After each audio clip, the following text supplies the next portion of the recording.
That isn't just the sound of the 2016 Mercedes-Benz C-Class high-strength steel and aluminum frame being formed. It's the sound of conviction.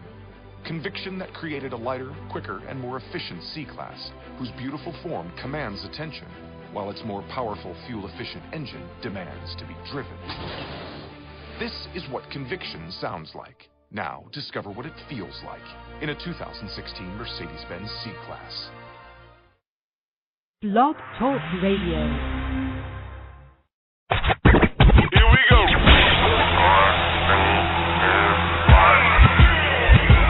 Blast off. This is True Capitalist Radio. True Capitalist Radio. I am your host, the man they call Ghost. The badass of business. Give him capitalism or give him death. That's it. Period. Broadcasting from his Skyline office studios in beautiful downtown Austin, Texas. You sound fruitier than a box of Fruit Loops, for Christ's sake. And now, he'll take it from here. Your host, the prognosticator of prognosticators, the man they call Ghost.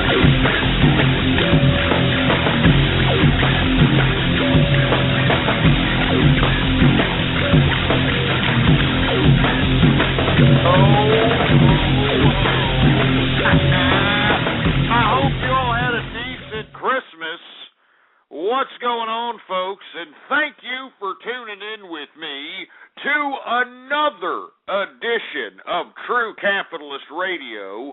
And, of course, I am your host, the man they call Ghost. And once again, folks, I want to thank everybody for tuning in with me. My sincerest apologies for not having a show on Monday or Tuesday. I know everybody wanted to have a Taco Tuesday. They had their tacos ready, so on and so forth. But unfortunately, the extended family just found it too comfortable to just sit back in my goddamn high-rise condominium in Austin, Texas. I mean, I literally had to kick these bastards out of my house. I had to put them on a freaking plane and get them out, all right? Get them out. And unfortunately, that prohibited me from doing a damn broadcast, amongst a whole other array of things. But I'm here today. It is Wednesday. I'm here. The extended family's gone. All right, we're almost done with the holidays. We're almost done with the holidays, for Christ's sake. And all we have left is the new year. And I hope that you're getting ready for it. I hope you have all your resolutions. I hope if you're a fat jelly ass, I hope that you're thinking about getting a Thigh Master or getting on a freaking weight loss program of some sort. If you're one of these people that smokes too much tetrahydrocannabinol, hopefully you'll stop puffing on the Magic Dragon, maybe do something productive with your life. And, if you happen to be too much of a drinker, well, maybe you need to keep drinking. Anyway, I want to let everybody know that if you want to be the first one to figure out whether or not I'm going to have a live broadcast on the True Capitalist Radio Show, lock down that chat room, engineer. You need to follow me on Twitter. All right, that's what you need to do. You need to follow me on Twitter. Ghost Politics is the name to follow. All right, that's going to give you the first dibs on whether or not I'm going to be doing a broadcast on this show. Do you understand that? All right? You need to follow me on Twitter, baby, Ghost Politics. And right when I post up a little tweet, you'll be the first one to figure out whether I'm going to have a damn live broadcast. All right? So we're just going to go ahead and put that up early in the broadcast. And let's go ahead and get right into everything, folks, because I know everybody's kind of wondering, what the hell's wrong with the markets, Ghost? Well, once again, folks, I mean, we got a pussy-whipped investor community out here, and it's helter-skelter. That's right, we're witnessing another helter-skelter market, folks. But once again, all I can say is that the investors don't know their asses from their elbows. Let me explain why, all right? Half of them actually know what's going on and are basically in charge of what's going on with most of the volatility in the markets today. All right, you've got, hedge fund managers, these people that are in charge of everybody's money, IRA fund managers. I mean, all these people that have got billions and billions of other people's money. They're the ones manipulating all this goddamn volatility in the market. Now, how are they manipulating it? Well, first of all, they're the only ones that are actively trading in large volumes. I mean, it's bad enough if you take a look at the volume of any of the damn stock indexes out here. It's very low. And whenever you have low volume, that means there's not enough people trading. There's not enough people actually buying stocks and selling stocks out here. All right? So the bottom line is that because there's not enough independent investors that are long-term, or there's not enough investors in the market that are counteracting these humongous portfolio fund managers, these fund managers are actually going out and manipulating this market in this volatile, helter-skelter sense. Now, whenever these markets go down like this, how do these portfolio fundraise? They got all these names. They got hedge funds. They got IRA fund managers. They've got mutual fund managers. All these people that control billions and billions of dollars of other people's money. How do they make money in economic contractions like this? Or I should say market retraction, not economic contraction, but market contraction. How do they make money? They basically short the market. And for you folks that are unfamiliar with shorting, I don't really talk about shorting on this broadcast, nor do I talk about options, futures trading, or any other complicated financial instruments, because in my personal opinion, folks, you need to get a base of how to conduct yourself in the equities market and understand the basis of that before you even start contemplating these other complicated high-risk financial instruments. Now, shorting, for you folks that are unaware, is a financial instrument where you can actually place somewhat of a bet. And, of course, this where all these people that are against the stock market, here's where they start talking about, hey, it's a casino. It's a casino. Well, believe it or not, a shorting means you can actually place a bet that the market or a given stock is going to go down on a given day. Yeah. So days like today, when you've got today, let's just go ahead and start off with the Dow Jones Industrials. It's down 139.94 points, a percentage decrease of 1.14% on the day, closing out the Dow Jones at 12,151.40 points. Who makes money, when you have these types of market retractions? Well, the people that are shorting the market. And who are the ones that actually have enough money to be able to hedge enough shorts to be able to do this type of manipulation of the market? Well, the people that have all the goddamn money, have your money. Every time you have some 401k siphon from your damn check and the supposed company is going to match it, well, that means it's given to some idiot manager somewhere, and that manager, believe it or not, is the one that's in control of your money. And this is why I always say that individuals like yourself, you should be in charge of your own money. You should be in charge of it. But if you're going to be one of these idiots that are like, oh, it's too hard, I don't understand. Well, you're going to be like these idiots that trusted Bernie Madoff out here and that are pissing and moaning about how they want their money back. And let me tell you something right now. I don't think that anybody who invested with Bernie Madoff should get their freaking money back. Do you understand that? I said it. I said it before. I'm going to say it again. I don't think anybody who invested with Bernie Madoff should get their freaking money back. You want to know why? Because you take certain risk with capitalism, especially money, all right? And if you are going to do what these people did with Bernie Madoff, then you deserve to get your money taken, all right? Let me tell you what they did, all right? Basically, people took their life savings, they gave it to Bernie Madoff and said, hey, Bernie, can you make me money, Bernie, please? And that's basically what they did, all right? I mean, that's basically what they did. So, with all due respect, if anybody should be losing your money, it should be you, because you made it. But you want to be smart. You don't want to be some idiot that just burns it. You don't want to be somebody who just burns your net worth. You want to be somebody who actually owns. You want to actually have assets. Do you understand? This is a big deal in this evolution that we're transitioning into, because we are no longer the economic superpower of this world. And anybody who believes that America is somehow the superpower of the world, you have got another thing coming. I mean, I find it funny that these rating agencies like Fitch and S&P and all these other credit rating agencies out here actually give the United States AAA credit rating, given the fact that the United States is got the highest the highest debts in the history of the world. We have more debt in this country than any other country in the history of the world. And yet you've got these rating agencies saying that, oh, well, the United States debt is great. Don't worry about it. Keep buying bonds. Don't worry about it. Keep cashing out your assets into the American dollars. And don't worry about it. It's going to be okay. Are you kidding me? It's going to be okay? What's the remedy to all this stuff, man? It's very simple. We have to start realizing we must be fiscally responsible as a country. What we have going on in this country right now is a political problem. It's the same political problem that's going on in Europe today. And if these people don't start taking their heads out of their ass and start realizing it's the politicians that is prohibiting the growth of economics in what used to be the economic epicenters of the world, well, then we're going to see the complete demise of not only America, but Europe itself. And who's the one flourishing in this economic environment? Well, the Asian countries. I mean, have you taken a look at Singapore? Have you taken a look at any of these Asian countries out here? I mean, Jesus Christ, you can't even get a piece of real estate without dropping about $400,000. You know, and that's for a little shitter 900-square-foot condo, for Christ's sake. All right? I mean, have you taken a look at Hong Kong?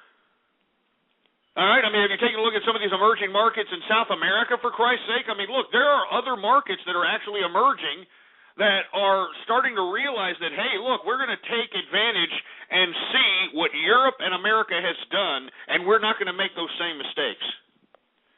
And right now, we are in the midst of that mistake. So whenever you see all these goddamn retractions in the market, whenever you see all these volatile swings in the market, don't fret any of this nonsense. This is just pure manipulation by those that have the most money and the most investment in the market. And right now, the people that have the most investment in the market are those that control the hedge funds, the mutual funds, the IRAs, and everything else. There's not enough independent investors anymore, man. There are none. They're gone. That's why I do this show in hopes of providing individuals that are out there actually working for a living, that are putting some odd dollars in the bank. Instead of putting it in the bank, possibly you should start entertaining putting it in some blue chip high-end yield dividend stocks, or investing in your own personal investment opportunities. Because in my personal opinion, folks, the more and more you accumulate of stocks, the more and more you own. And it's not just stocks, folks. I'm talking about silver. I'm talking about commodities. I'm talking about things that you can actually liquidate at a future date for an actual profit. This is the whole objective of life out here, you know? This Christmas, I hate to be personal here, but it's a pretty good story since we're talking about assets, since, I'm encouraging folks to go out there and purchase goods and purchase commodities and stocks that are actually going to appreciate in value. I'm going to tell you a little bit of story about one of my members of my family actually receiving an iPhone 3 for Christmas. Now, why exactly did they receive an iPhone 3 for Christmas? Well, because they were giving it out for $1. That's right. They're selling iPhone 3s now for $1. And just to think that 5-6 months ago, what was that crap? $500. $500 to get an iPhone 3, for Christ's sake. Just imagine all the schmucks that waited in line, all the idiots that paid $500, $600 for the iPhone 3. If they would have just waited for about 4 or 5 months, they would have been able to buy it for $1. A freaking buck, all right? And, that's just proof. That just goes to show you why we are in the position we are in today. Everybody is going out. They're standing in line. We saw it at Black Friday. These people, pepper spraying each other for freaking PlayStation 3s, and you got people getting fist fights over each other for $2 waffle irons and crap like that. These people are spending their money on crap. These people are spending their money on garbage that's going to depreciate within the year. Electronics are nonsense. All right? Now, for all you idiots that actually went out and bought the iPhone 3 for about $500 and are questioning yourselves right now and wondering why in the hell did it come down from $500 to $1? Can you explain that to me? Well, because the goddamn thing probably doesn't cost more than 75 cents to freaking manufacture anyway, you idiots. You're the only morons that are out here purchasing it for $500 like a bunch of jerks. Jesus Christ, it makes me sick to my stomach. This is why I'm saying, folks, all right, when everything hits the fan once again, all right, when another 2008 happens, all right, when another economic contraction happens, the only people that are going to be able to prevail are those that are owning something. You know, those that own something are going to be the ones that are going to be the upper class here in the next economic contraction. And believe me, the next economic contraction is coming soon, all right? I mean, we're just kicking the can down the road. I mean, we just, signed another 2-month debt extension. That's our government for you. That's our government at work. Another 2-month goddamn debt extension. So in another 2 months, we're going to have to be debating what the hell this stupid pissing ground government is going to do on raising the debt limit for America. I mean, this is just stupid, all right? We're just kicking the can down the road out here, but when it finally hits the fan, the only people that are going to be prevailed in the upper class are those that are owning commodities, owning high blue chip stocks that are going to be around and are going to be able to wither the storm of any kind of economic contraction. And what stocks are those going to be? I'm talking about stocks that are not just invested in Europe and in America, but that are multinational. Those that can be able to wither the storm, that have so many interests in a variety of different countries throughout the world, that if America and Europe retract, well, Asia will be able to bring it back up. South America will be able to bring it back up. Australia will be able to bring it back up, so on and so forth. These are the types of companies that you should be starting accumulate on a cash value basis. I mean, so many some odd dollars a month, all right? So many some odd dollars a month you need to put in the damn, whatever stock. To be completely honest with you, all you have to look for is a multinational conglomerate stock that's a blue chip, and if you're lucky, it has an actual dividend. And then just start accumulating it. And even if it doesn't really go up in value very much, all right, after about 4 or 5 years of accumulating this stock, you will be able to have enough collateral to be able to go up to a bank and say, hey, I want to finance myself a business. I want to finance myself a penthouse. I want to finance myself a car. You see, this is the only way that the bank is going to lend you money, folks. That's what people don't understand, all right? This ain't the way it used to be where, I've got a $25,000 income, and because we've got Fannie Mae and Freddie Mac, I just want to be able to finance a $250,000 house. Yeah, those days are over. You actually have to own something now. Own something. So, once again, you see another retraction in the market today, and not just in equities, but also in commodities. Let me tell you something right now. These are the shorters that are taking control of the markets. The shorters, man. People that are playing the shorts. And for you folks that are unfamiliar with that, well, you need to look up Investopedia on what exactly shorting is. And let me tell you, it's the hedge fund managers, it's the mutual fund managers, it's the IRA, it's all these jerks, the people with the capital, the people that are causing this volatility in the low-volume market. Anyway, let me get to the S&P 500. It is down today 15.79 points, a percentage decrease of 1.25%, closing out the S&P at 1,249.64 points for the S&P 500. We've got the NASDAQ Composite also down today, 35.22 points, a percentage decrease of 1.34% on the day, closing out the NASDAQ at 2,589.98 points for the NASDAQ Composite. And another factor that we're seeing in retraction of the market today is the economic data, these so-called numbers that are being speculated on the first of the year. That's right. And in the beginning of the 2012, we got a couple of so-called experts that are saying that, we could see some economic contraction, or we could see some economic problems as we enter into the 2012 year. Really? Really? We're going to see some economic problems? Where exactly, in my opinion? I mean, let me tell you something. I own a brick-mortar business. Moreover, why don't you take a look at the media? There were so many freaking people out there waiting in line to consume goods.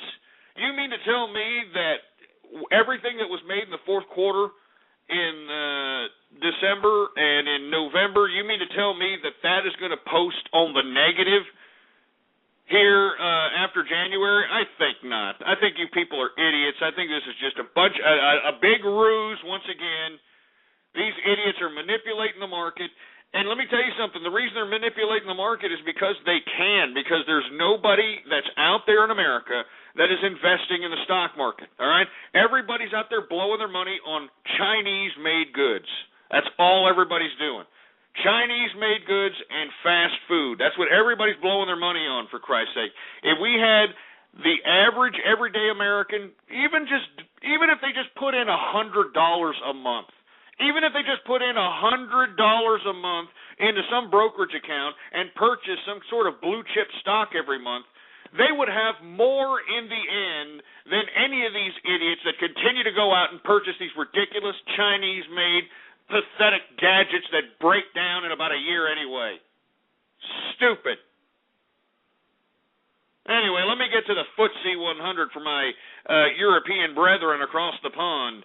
You know, oh yes, the FTSE 100 is down today 5.30 points, a percentage decrease of 0.10%, closing out the FTSE at 5,507.40 points for the FTSE 100.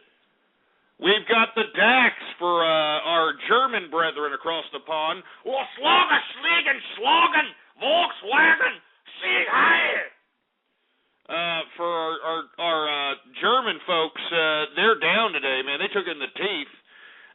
The DAX is down 118.49 points, a percentage decrease of 2.01%, closing out the DAX at 5,771.27 points for the DAX. Now let's go ahead and go right to the commodities, because you would think that, hey, we saw a decrease in the equities, we would see an increase in commodities, right? Wrong. I mean, let's just get right to commodities just to prove what the hell I'm talking about out here. We got Brent crude futures down today, $1.99, a percentage decrease of 1.82% on the day, closing out Brent crude at $107.28 per barrel of Brent crude. That's Brent crude oil. Gasoline futures are also down today, $4.50, a percentage decrease of 0.49%. Heating oil is also down today, $1.45 on the negative, a percentage decrease of 0.50% on the day for heating oil. Natural gas slid very modestly, down a penny today, and WTI sweet crude is down $1.82, a percentage decrease of 1.80% on the day, closing out WTI at $99.52 per barrel of WTI sweet crude. All right, let me tell you, that particular commodity is very important to us, folks, because not only does it gauge whether or not we're going to pay more at the gas pump, but it also gauges whether or not we're going to be paying more for products on the shelves. Because once again, folks, if the price of WTI sweet crude goes up, that means that it's going to cost more to ship goods from point A to point B. And those costs from the energy is going to be relayed to the consumer, and as a result, you're going to be paying more for everything. More for every goddamn thing.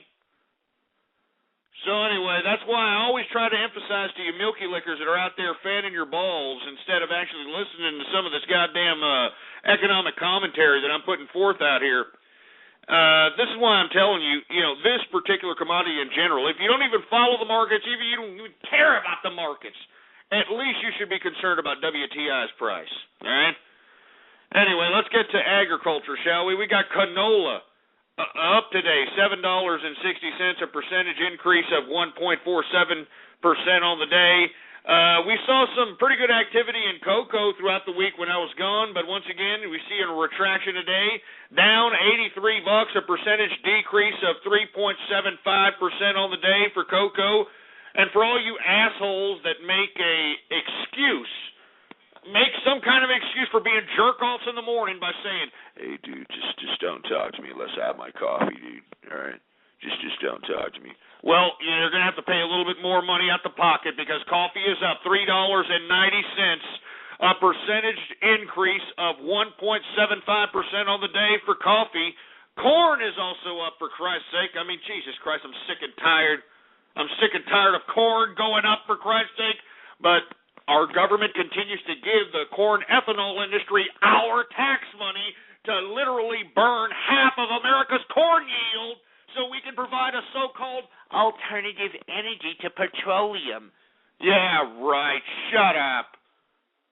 Anyway, corn is up $9.25, a percentage increase of 1.46% on the day. We've got cotton taking a big spike. Cotton is up $2.77, a percentage increase of 3.15% on the day for cotton. So it looks like, all this fruity-ass gay fashion attire is not going to stop anytime soon. It looks like we're going to continue to see males under the age of 30 wearing blue jeans that are literally leggings. We're going to continue to see these goddamn males under the age of 30 continue to wear these shirts that are emphasizing their goddamn hourglass shape. Males emphasizing hourglass shapes, for Christ's sake. I mean, it's sick.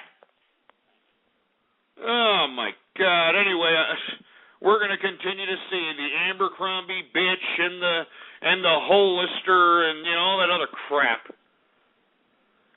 Jesus Christ. I lost my place. Where the hell am I at, engineer? All right, we're at wheat futures now. That's right. Wheat is up $3.50, a percentage increase of 0.50%. Sugar is down 48 cents, a percentage decrease of 2.03% for sugar. We've got soybean futures down $1.50. Lumber, oh my God, did everybody see lumber today? It is up $10, a percentage increase of 3.94% on the day, almost a 4% increase for lumber today. Let's get to oats. Oats are down $1.50, a percentage decrease of 0.47% on the day for oats. We've got soybean oil down 7 cents, and it looks like the bull-nosed bull dykes did not come out for the wool futures today because wool futures are unchanged. No Queen Latifah, old beak-necked Ellen DeGeneres or Rosie O'Donnell coming out to see if they can find some new fresh pieces of wool today because wool is unchanged. All right, let's go ahead and get to the metals, shall we? The metals! Let's get to the goddamn metals. Now, one would think that you saw economic contraction, not economic contraction. I keep saying economic contractions. I guess it's probably a foresight of what I'm seeing in America's future. No, whenever you see a market contraction, like with the one we saw today, where we see a sell-off in the Dow, NASDAQ, and the S&P, you would think that we'd see increases in the metals, right? Wrong.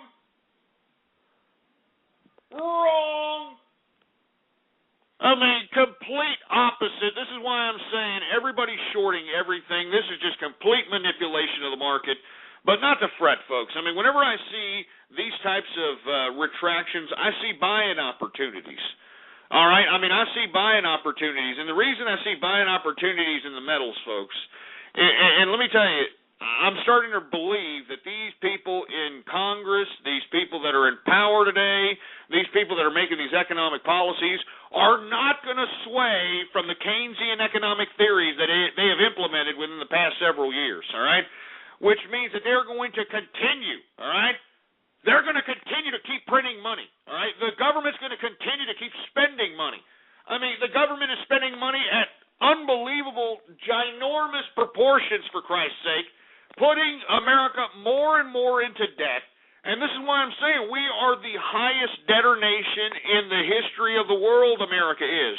And it doesn't seem like the American government is going to put America on a path to fiscal responsibility anytime soon. Moreover, are these politicians going to implement economic policy that's going to inspire economic growth? I mean, it's just ridiculous. I mean, I can't believe that we're living in this kind of America where we're actually transitioning into some kind of quasi-socialist European garbage. And look at Europe. They're failing, for Christ's sake.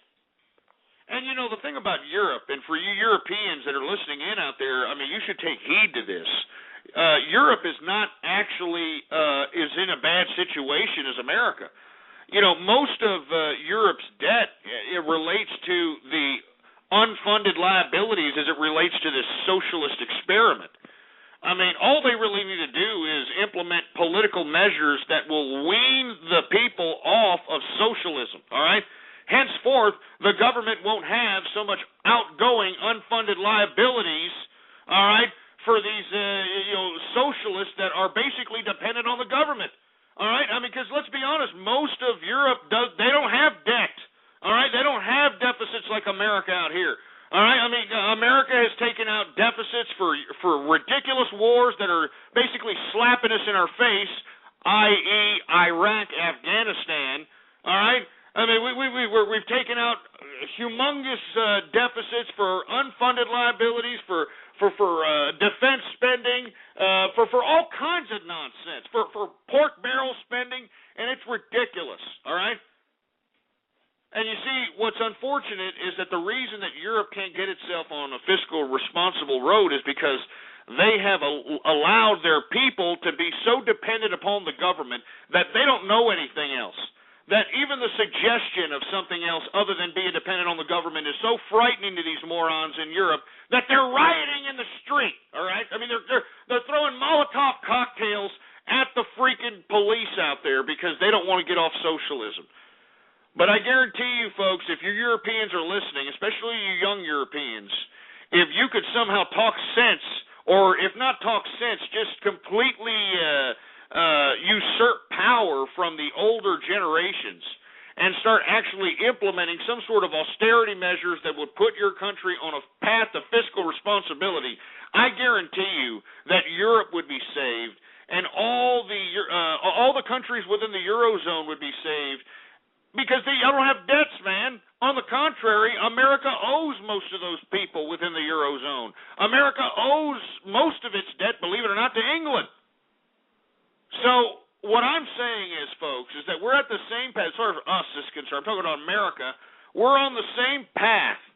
We're on the same path to Europe, but the only difference is that Europe they're not as big of a debtor nation as we are.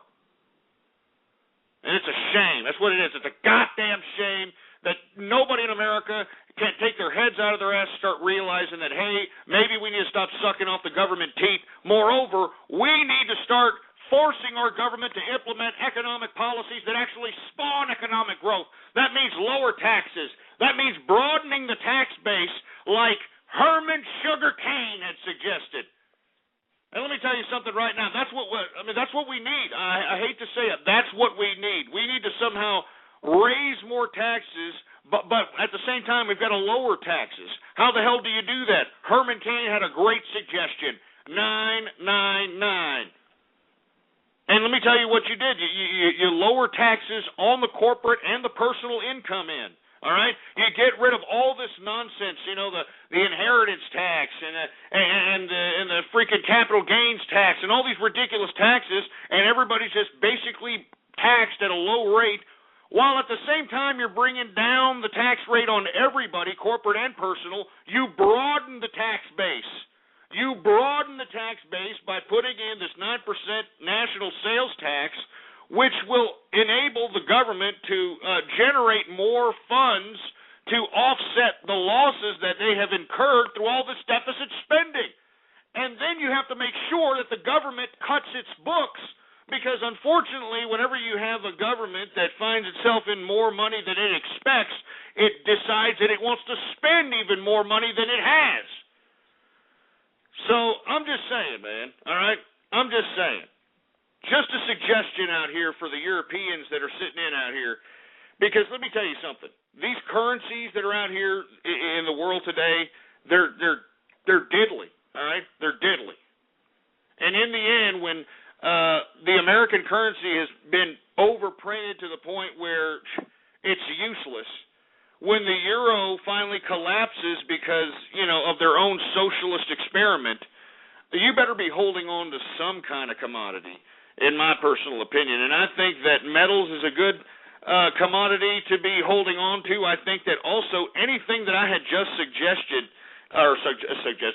what I just named the prices on, anything in agriculture, anything in energy, you better be holding on to something, man, because if the currency ain't crap, what's going to be worth anything?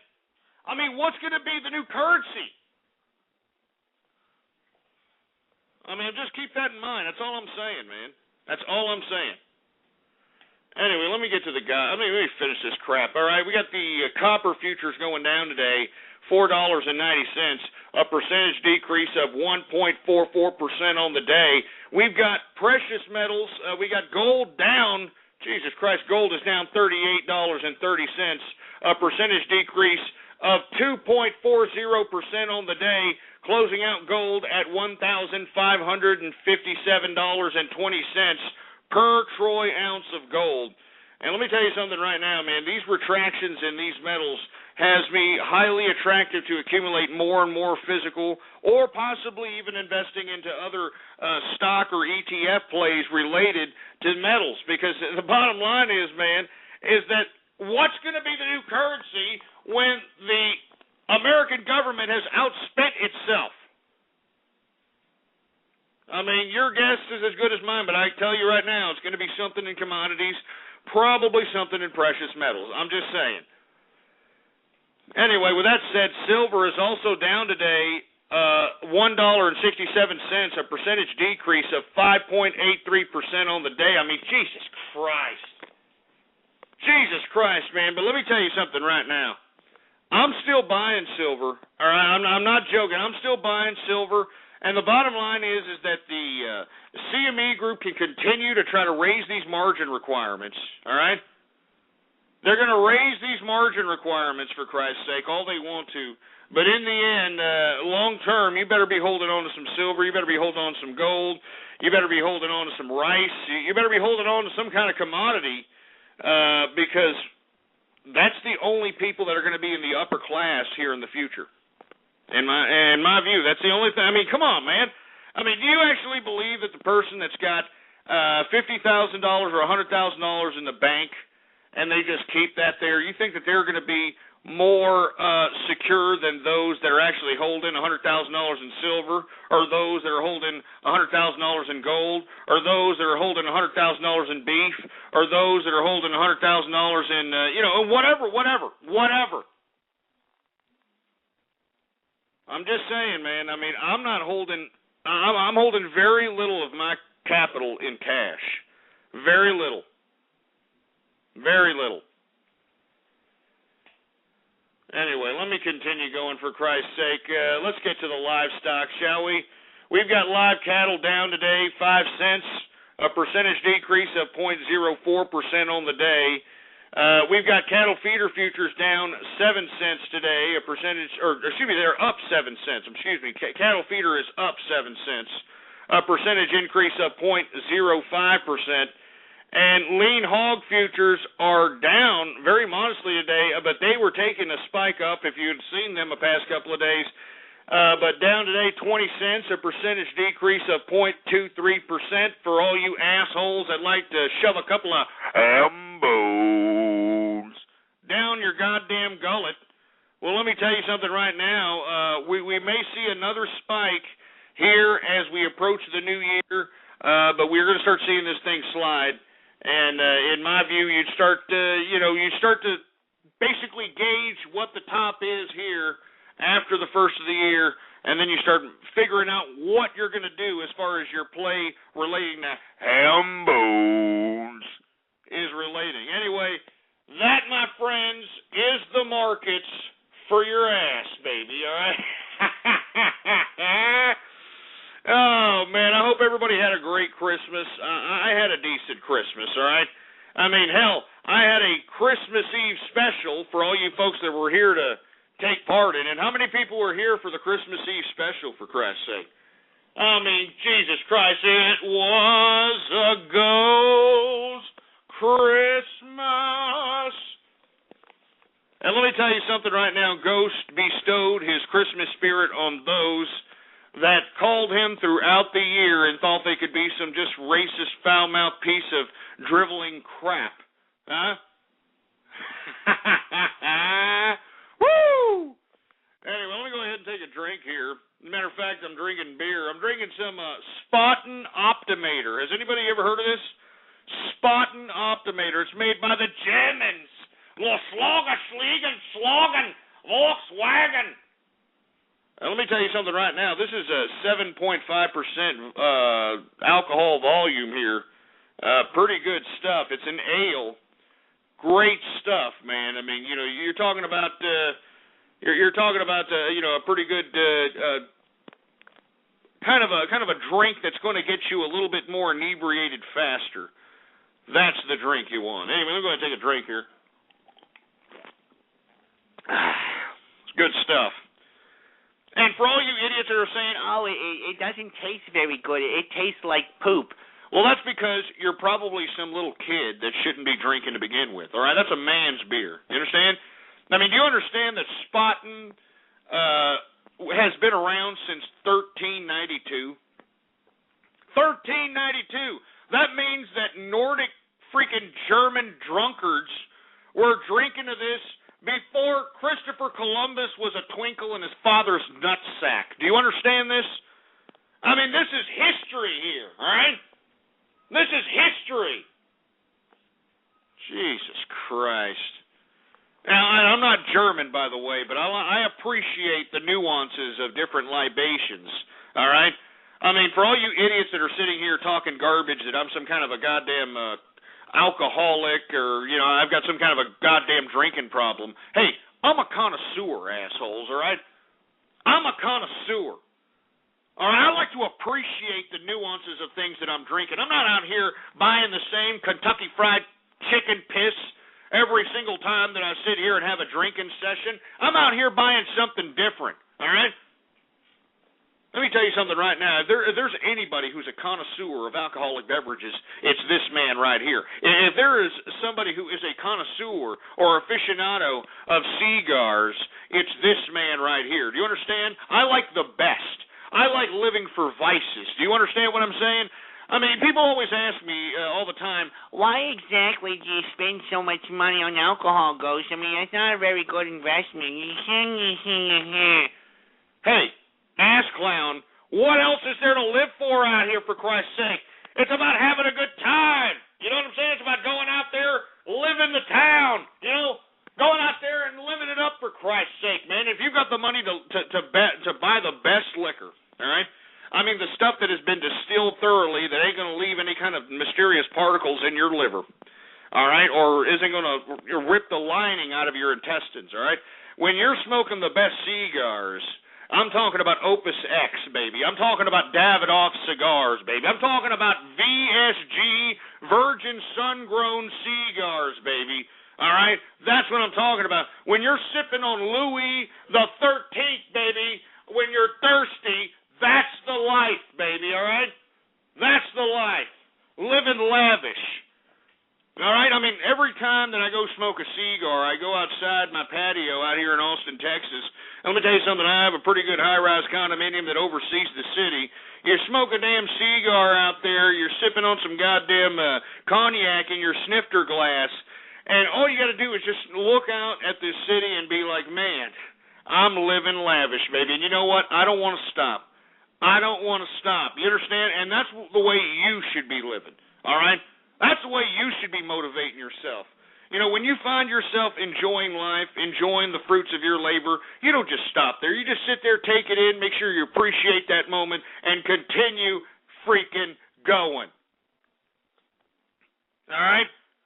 I mean, my saying is, I got to eat, man, even though I ate already. And that's all there is to it. All right? I got to have it. Anyway, let me go ahead and move on to the first subject matter of the broadcast. We talked a little bit about the markets. Once again, long-term investor reigns supreme out here. Me personally, I'm not holding any of my personal assets in cash. It's very little is in cash, all right? Very little is in cash. most of it is in, hard commodities or equities, long term. And it's not to say that I don't participate in other financial instruments like day trading or options trading, shorting, but it's something that I don't like to specifically gear my energies towards.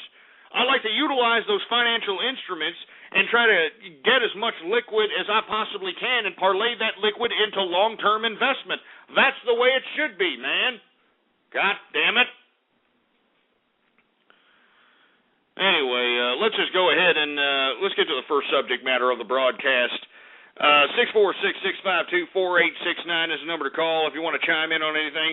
I want to talk a little bit about the GOP presidential nominee candidates coming out swinging before the Iowa caucus this Tuesday, January 3rd, 2012. That's when the Iowa caucus is going to, basically conduct itself. And guess who Mitt Romney's going after? No, it's not Rick Santorum. No, it's not Prince Valiant head Newt Gingrich. No. Ron Paul! Yeah, believe it or not, he's going right after the jugular of Ron Paul. And what did yours truly, suggest? I think a couple of shows ago. What did he suggest? He suggested that Ron Paul could genuinely take the Iowa caucus out here. I mean, he's got so much money invested in this particular campaign, he could possibly squeak it out. And you know who I said that could possibly squeak out the New Hampshire race? This wacky-ass Mormon Utah governor, what's his name, Huntsman. Believe it or not. And you see, when this happens, all right, when the Iowa caucus happens and the New Hampshire primary happens and there's no clear winner, like there's no clear winner in the Republican Party, this is when somebody who has a good light on it, I'm talking about Jeb Bush, I'm talking about Governor Christie of New Jersey, somebody that can actually galvanize the party and bring them all together. They need to just come in right after the New Hampshire primary, kick ass, and take names. All right? All right, and let me tell you, we need somebody out here to do this, because if they don't, if any of these mumsers that are running today gets the nomination for the GOP, you better believe that Obama is going to go another 4 more years. That's right. He's going to go another 4 more years in the White House. Yeah, you're damn right I said Jeb Bush. People are like, Jeb Bush? Yeah, Jeb Bush. All right? Now, did I agree with George W. Bush's expansion of the welfare state? Did I agree with his increase in government spending? No, I did not. But let me tell you something what happened when George W. Bush was in power, all right? We didn't have the world running roughshod out here, all right? We didn't have the world out here just kind of thumbing its nose in our faces, for Christ's sake, all right? Let me tell you something. The world was scared shitless, all right? The world was scared shitless of America because they thought that, hey, at any point in time, George W. Bush would drop the bomb on these morons, all right? Seriously. They would have dropped the bomb on these morons. I mean, everybody was bowing down. Nobody was flexing nuts in America. But now that we have Barack Obama and his, I don't know what brand of foreign policy he has implemented, but it's definitely been something complete. It's been a complete failure. Now look at the world today, all right? I mean, we've got Islamic extremists taking control of Libya, which we helped as the American taxpayer. Yeah, American tax dollars went to Libya to help fund the so-called Libyan rebel faction against Muammar Gaddafi, and now they've got Al-Qaeda flags raising in Libya. We've got these wild Yehudis in Egypt that are now implementing Sharia law out there, for Christ's sake. I mean, it's stupid. I mean, North Korea flexing nuts. Pakistan flexing nuts. Iran flexing nuts. And it's stupid. All right, nobody would have done this during George W. Bush's tenure. I'll tell you that right now. And in my personal opinion, with all the disorder that's happening out here in the world today, we could do worse than a freaking Bush back in the White House. I'll tell you that right damn now. All right? We could do a lot worse. Because we can't continue on this charade that Barack Obama is, doing a great job out here as it relates to foreign policy. And foreign policy needs to be an emphasis in this coming election. All right? I mean, it should be on the forefront. Foreign policy. How this administration that has been in power for the past 4 years has dealt with the world. And look at how the world is responding to us. They're disrespecting us, for Christ's sake, man. I mean, Iran is sitting over here flexing nuts, man. They're throwing turbines at us, for Christ's sake. Jesus Christ. Anyway, I want to hear from you, 646-652-4869. We're talking about the GOP race. It's getting dirty out here. People are going at each other's jugular. You even had Mitt Romney going after Ron Paul, for Christ's sake. I want to hear what you have to say about it, 646-652-4869. And let me tell you something, folks. I know we may have prank callers and a bunch of cyber vermin and a bunch of troll terrorists. They're going to call up and attempt to deviate the broadcast into another direction. But we cannot allow these scumbags to win. We cannot allow these scumbags to win, because I wouldn't be surprised if these people that are calling up to agitate the show, I would not be surprised if these people are being paid by the DNC. I would not be surprised if these people are being paid by some goddamn rogue leftist organization to deviate the substance that is being amplified on this broadcast. I kid you not. And we can't let these people win. We can't let them win.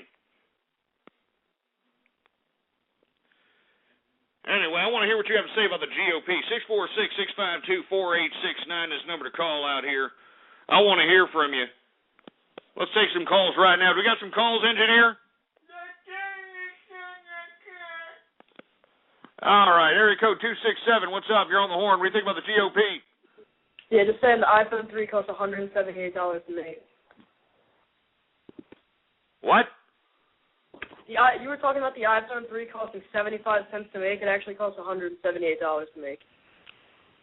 Well, either way, we bought it for $1. So, what's your point? Just saying that you're wrong. That I'm wrong that I bought it for $1? No, that you're wrong. You're telling people wrong information that it costs 75 cents to make. How do you know that it costs $175 to make there, jerk dick? The internet's pretty powerful. Oh, the internet, yeah. What's your source? Name the source. What's the source you're getting this from? Businessweek.com. Oh, yeah, $175. Well, you actually believe, you're actually going to believe this, all right? Well, I mean, this is how stupid America's turning itself out to be. We pay every Chinese, well, not we, but the communist government of China pays every goddamn employee on those assembly lines out there 15 cents an hour, all right? 15 cents an hour is what they pay the average line worker on a freaking assembly line at an iPhone factory in China, all right?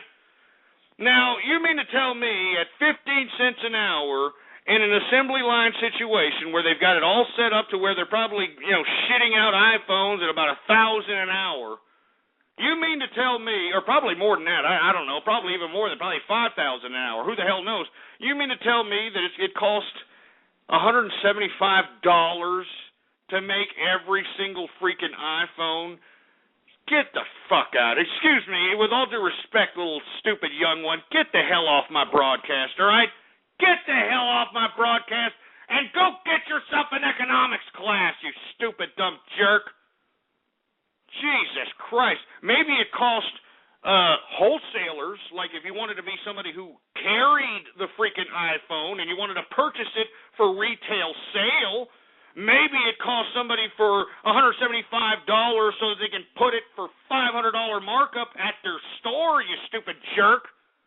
But you mean to tell me that you believe that China is selling it to Apple for $170 fucking excuse my French, I'm sorry. I'm sorry. But $175 an iPhone, you're an idiot, kid. You're a stupid idiot. As a matter of fact, get off my broadcast and don't ever listen to me again. All right? You're a waste of human flesh. I can tell you're a mommy's boy. You've never had any goddamn fatherly influence in here. And you know what you did? I mean, this is what you did. I'm going to prove him. I'm going to be the smarter one. I'm going to do a Google search, and whatever the first link pops up, I'm going to go ahead and say it and say, it's 100. Give me a freaking break. I mean, you want to know why I'm mad? Because this stupid mentality is America, man. These people will go their whole lives thinking stupid lies, stupid interpretations of the truth, for Christ's sake. That's what put this country in America in this position that we're in, for Christ's sake. That's why we're in the position we're in, for Christ's sake.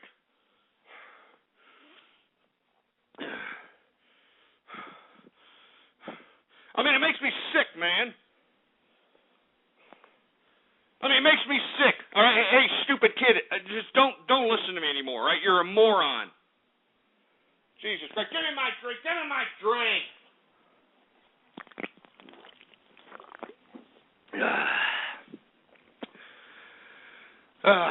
Good stuff. I'm sorry. I know I got to breathe here, but man, look, did you hear the youth of America today? The internet's pretty powerful. Yeah, you've got to freaking read, jerk ass. All right? You've got to read. You just can't click the first link and look for keywords like you're taking the tax test, huh? Or you're taking one of these stupid federal tests out here in America. It's not one of these multiple choice tests where you can be like, oh, look, I can get the main idea and I can just, plug it into it. Shut up. Jesus Christ. Anyway, we're supposed to be talking about the GOP over here. And, of course, we had some stupid little snot-nosed, little four-eyed, freckle-faced, beaten, fat kid call up thinking, oh, I'm going to $75. Jesus Christ. Anyway, I want to hear from you. You're supposed to be talking about the GOP. What do you think about them? All right, area code 951. What do you think about the GOP? Yeah, I just wanted to say something. Actually, that kid's right. It costs $188 to build an iPhone, and you're completely wrong, and you should admit you're wrong when you're wrong. It costs $188 to build an iPhone? Yeah. You keep believing that, all right? If that's going to get you to sleep at night, if that's what's going to justify you in purchasing it, $500 an iPhone, well, then you go ahead and believe that, you stupid moron, all right? But why don't you do the freaking facts? Why don't you take a look at how much these people on the assembly line are getting paid, you stupid moron? They're getting paid 15 cents an hour, all right?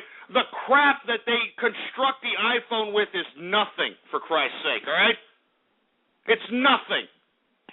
I mean, all these dumbass parts are coming in for pennies on the dollar, for Christ's sake, and you idiots you actually believe that China is shitting this crap out for $175 an iPhone. You people are idiots. Jesus Christ, man. If that's what gets you to sleep at night to justify why you paid $500 for a piece of garbage, electronic, plastic-based garbage, fine. Go ahead. Go ahead, all right? Jesus Christ, man. Do you hear these people? I'm trying to talk about the GOP here. But because I yanked these idiots out for the idiots that they are, because look, a family member bought another family member in my family a freaking iPhone 3 for $1. $1. $1.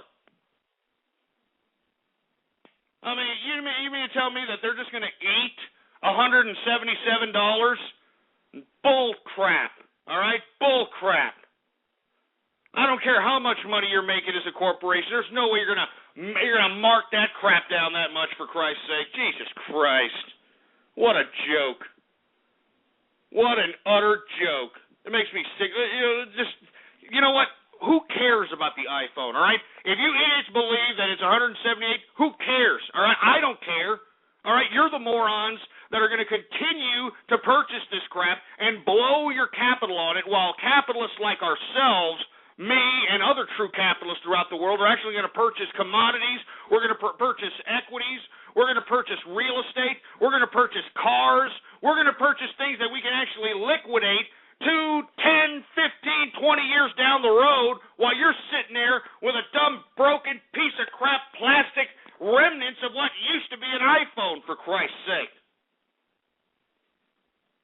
Stupid assholes. Sick of you. I'm telling you, that's what I'm saying, man. These people in America are idiots, man. You know what? It's the public that sucks. You know what I mean? I sit here and bitch and moan about the government all the time, but who put the government there? The people. I wish some goddamn politician would come out and just say the truth. You know, with a campaign slogan that said, hey, the public sucks, all right? The public sucks. The American public sucks. I'd vote for that guy. That's who I'd vote. I'd vote for that guy right now. The American public sucks slogan. Because it does, all right? It does. The American public sucks. Look at all these idiots. They actually believe that Ron Paul is the great savior. Meanwhile, this idiot has been a career-long bureaucrat, and the only reason that he's given this final hurrah is so that he can continue to add funds to his campaign contribution account so he can go out into the sunset and convert that campaign contribution account into his own personal account once he retires, when he does not win this nomination and or does not win this election. Give me a freaking break. You people make me sick. You all are sick. You all make me sick. You know that? Anyway, we're already in the second hour of the True Capitalist Radio broadcast. And, of course, I am your host, the man they call Ghost. And once again, folks, I want to thank everybody for tuning in with me. Please, before we get into anything, please retweet the broadcast, all right? Go to the social networks, go to the forums, go to the blogs, and spread it around like wildfire. And let everybody know that True Capitalist Radio is in effect and in the house. For all you fat jelly asses that are afraid or too lazy to open up a freaking window, there's all kinds of little buttons underneath the player there, right? We got a freaking Google Plus button. We got a Facebook like button. We got a retweet this button, a share this button. Use and abuse those buttons, baby. It's just a freaking click, for Christ's sake. Jesus Christ. Anyway, I hate to even ask the freaking engineer, man, but, hey, engineer, do we got any goddamn Twitter shout-outs to be had out here?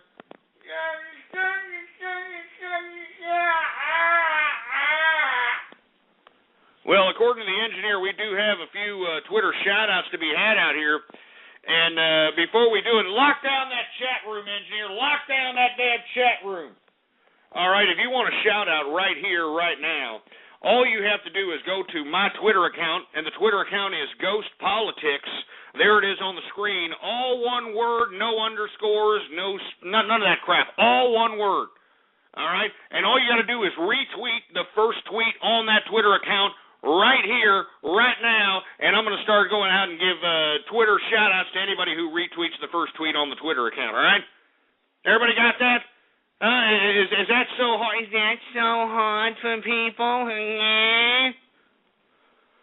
Jesus Christ. Anyway, let's go ahead and see what kind of Twitter shout-outs we have out here. We've got Guns for Kurt Cobain. We've got Austin Bathhouse. Yeah, real funny asshole. We got Capello 1. What the hell is True NG Radio? Yeah, shove it up your ass. You idiots that keep shoving this idea that, oh, the engineer, let's put more engineer in the show. Yeah. I'm the talent, assholes. Me. The engineer is the damn engineer, all right? He does his job, all right? I'm the talent. And you idiots that keep shoving this crap down my throat, you're starting to piss me off. Jesus Christ. Where the hell am I at, for Christ's sake? We got Drug Maid. We got Follow from Ghost. Who the hell else do we got? Once again, retweet the first tweet on my Twitter account, and I will give you a shout-out right here, right now. Who else do we got going on? We got Red Slime Girl, Potatoes 919. We got I Lust for Corny. I'm not going to say that, you disgusting piece of crap. We got Stuart Pot 78. We've got Xmas fruitcakes. We got the turd burglar in the house. We got Sandusky's bath boy. Jesus Christ! My God! Damn it! Sick, twisted pricks! You're sick! Jesus Christ, man! I mean, come on, look, can we get over this Sandusky little Twitter shindig that you idiots keep shoving down our throats? Piece of crap. Give me my mic. Give me the mic. Freaking mic, for Christ's sake, before these idiots start clopping to Sandusky. All right, now let me tell you, I'm going to continue going, but the next time somebody makes another disgusting, despicable Twitter name like that, it's over. It's over. You understand that? Jesus Christ. Anyway, who else do we got going on over here? We got Dalek 22 in the place. We got Ant Girl attack. We got some idiot named Resurrect Kim Jong. Yeah, real funny jerk dick. He's an atheist. How can you resurrect an atheist who believed in dialectical materialism? We've got Top Badge, Robot Arboretor. We've got T-Mac Cadillac. We got Radioactive Yin. Oh, that's horrible. You see how you idiots are, man? You see how heartless you jerk-offs are, for Christ's sake? I mean, do you see that? I mean, that's just horrible, man. These are actual people that are making Twitter accounts, man, that are trying to get a shout-out out of here, man. Jesus Christ. We're just going to get a couple more and that's it. Who else we got? We got some guy named Old Man Coot. We got Sergeant Yoda. We got somebody named Navy Rusky. Yeah, with some stupid freaking communist sickle. Hammer and sickle in the day. Yeah, real funny jerk. We've got Ghost Dusky. That's it. That's it. Get it off, engineer. I'm not going to sit here and do it. Get it off. Get crap off. Freaking crap out of here, for Christ's sake. I'm telling you right now, I'm going to stop doing that in this show. You idiots keep this up. I'm going to end Twitter shout-outs altogether. I'm going to end Twitter shout-outs altogether, for Christ's sake.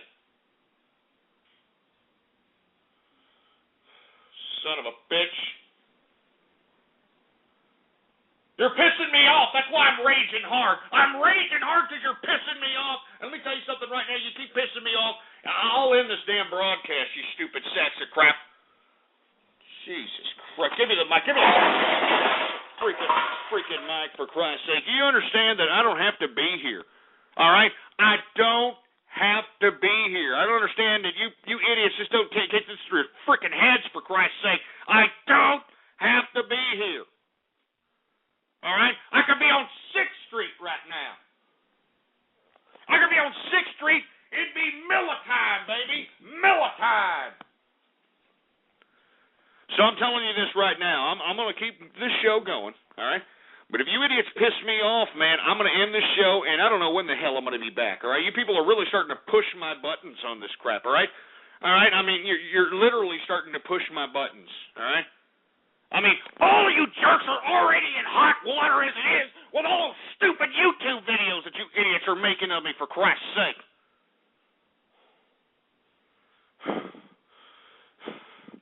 Give me my drink. Give me my drink, for Christ's sake.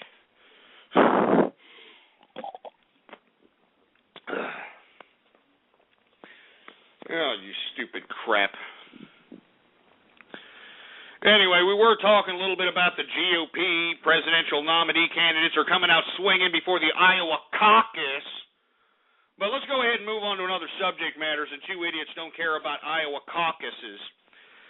Let's go ahead and talk about how a report came out today that named Barack Obama and Hillary Clinton the most admired Americans in America. Oh, isn't that great? Oh, say, can you see how stupid we be? Christ. Can you believe this crap? Huh?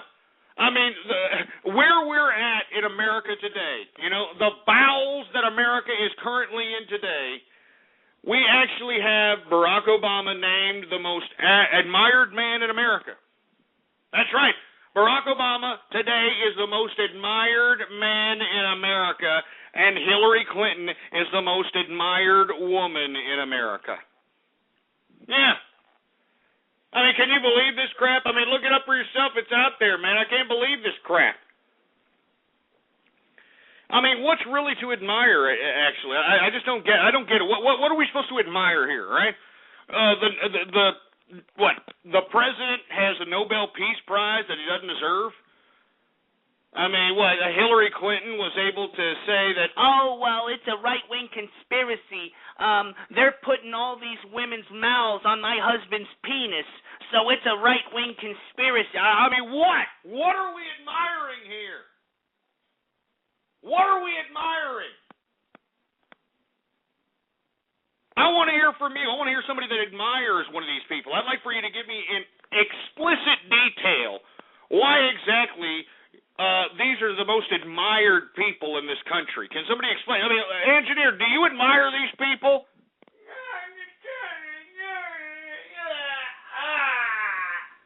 I mean, you heard them. I mean, honestly, who's admiring these people?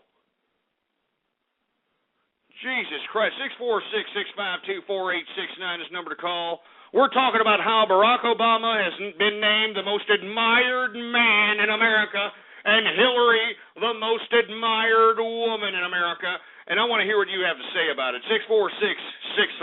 646-652-4869 is the number to call. And please, if you're one of these people that admire these individuals, I want to hear with explicit detail why in the blue hell you do. All right, please. All right. Jesus Christ. 864, you're on the horn. And I hate to keep beating my grandmother here, but God damn it. Let me tell you something right now. Look, you idiots with my... Let me tell you something. I'm not going to get angry, all right? I'm not going to get angry just because you people are starting just to do this just to piss me off, all right? But I'm going to tell you one last time. Don't talk about my goddamn granny, all right? She was a pious woman, all right? This was a woman that didn't hurt a soul. She didn't hurt not one soul. I mean, do you understand that this woman, whenever she'd make something to eat for the family and there was leftover, she'd go over to the neighbor and say, do you want this? I mean, she'd go over to the neighbors. And I mean, she was just a pious woman. For you people to be sitting here and making fun of my granny, you should be ashamed of yourselves. Don't make fun of my damn granny. I'm telling you this right now, all right? Son of a bitch. We're supposed to be talking about how Barack Obama has been named the most admired man in America, and Hillary Clinton has been named the most admired woman in America, and I want to hear what the hell you have to say about it. Area code 443, what are you going to say about it? Hey, yeah, what I gotta say about it is that, You sound like an idiot. That's what you sound like. You stumbling, mumbling little jerk. 606, what do you got to say about it?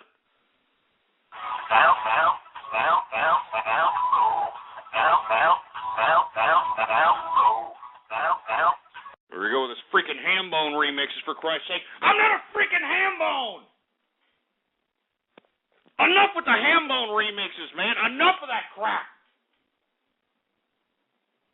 Not a freaking ham bone, man.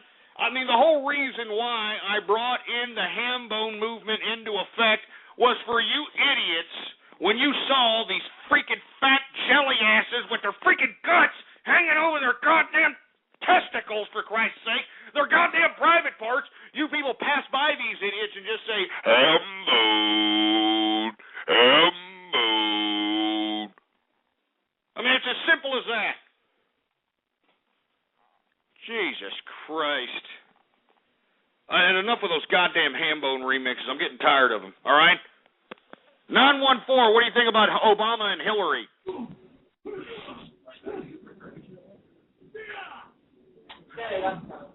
Now, these idiots are playing video games, for Christ's sake. Hey, pick a medium, asshole, all right?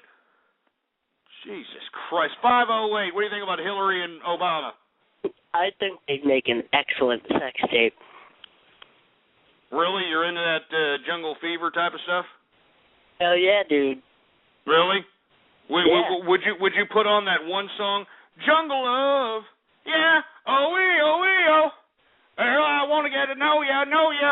Yeah, hey, Jungle Love. Huh? I love you, Chris Marsh. Who?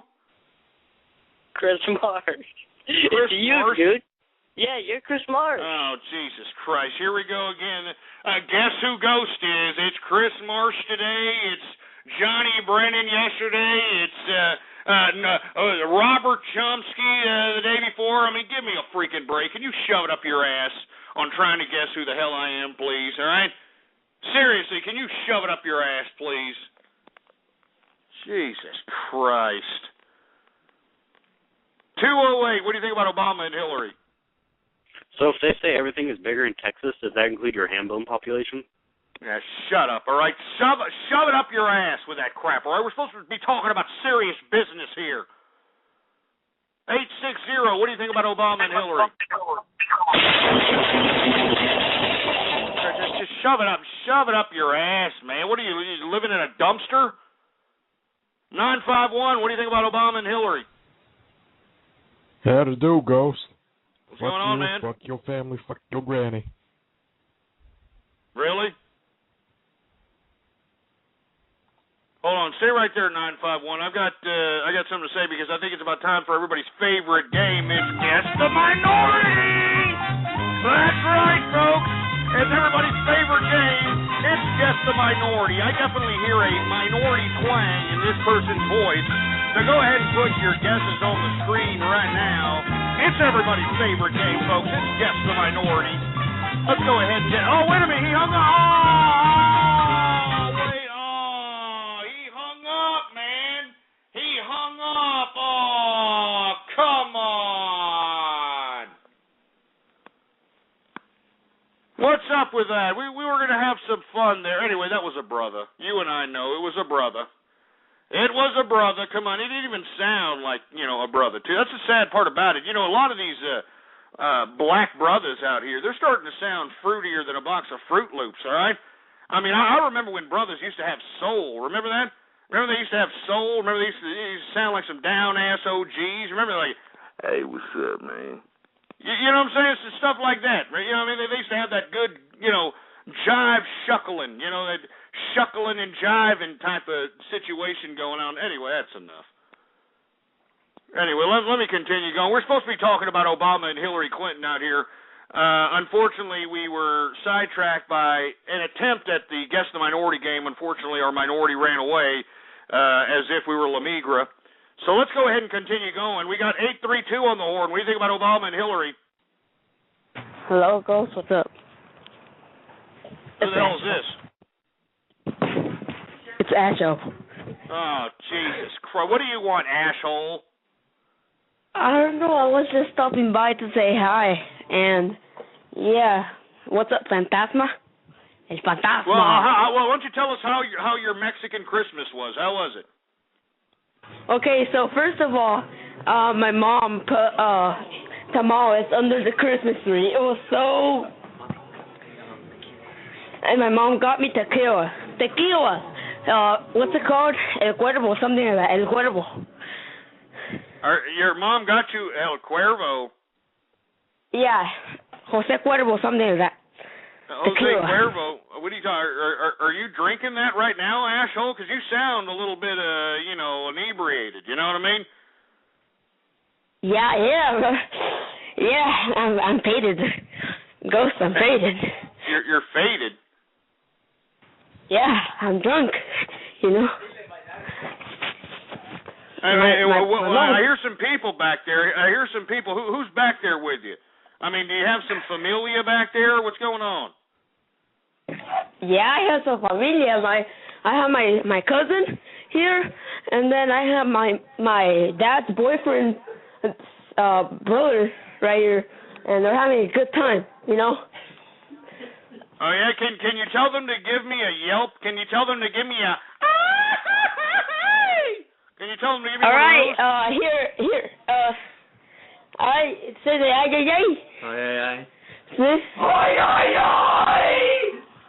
Oh, my God. Jesus Christ. It sounds like they're taking turns on you there, asshole. Get him off, man. Get him off, for Christ's sake.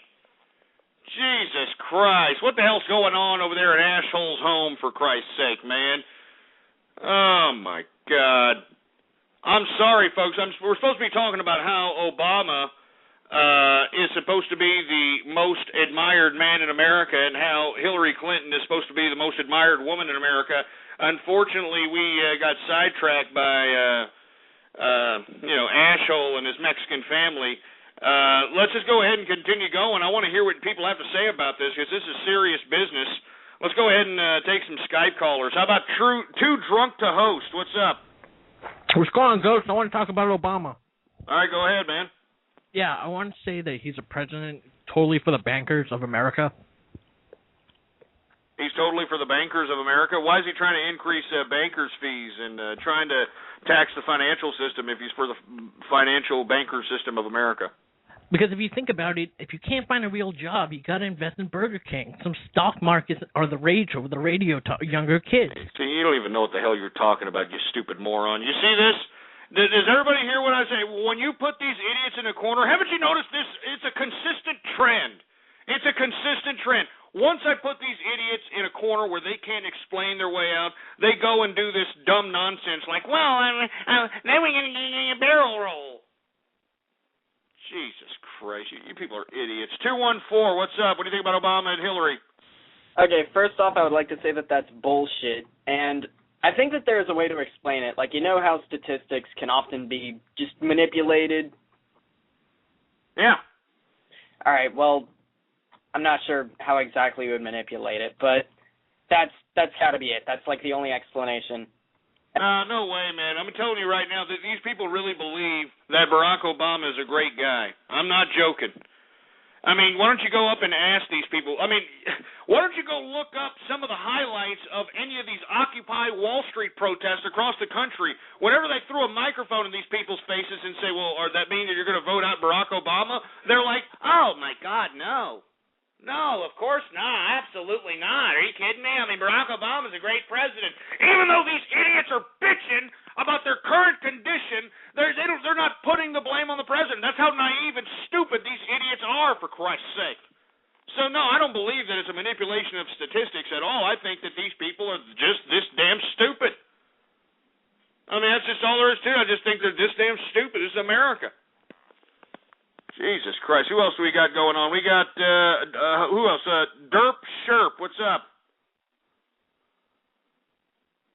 Oh, you're just playing with your pecker shaft. We got Tango Whiskey. What's up? John Madden.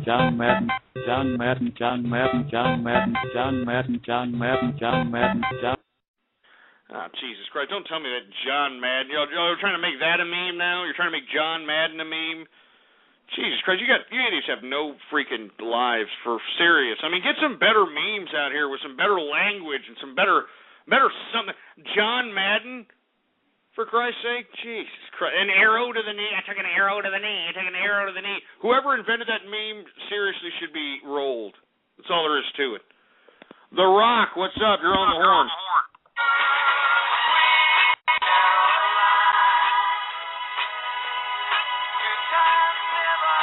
Christ, let me tell you something, you idiots, all right?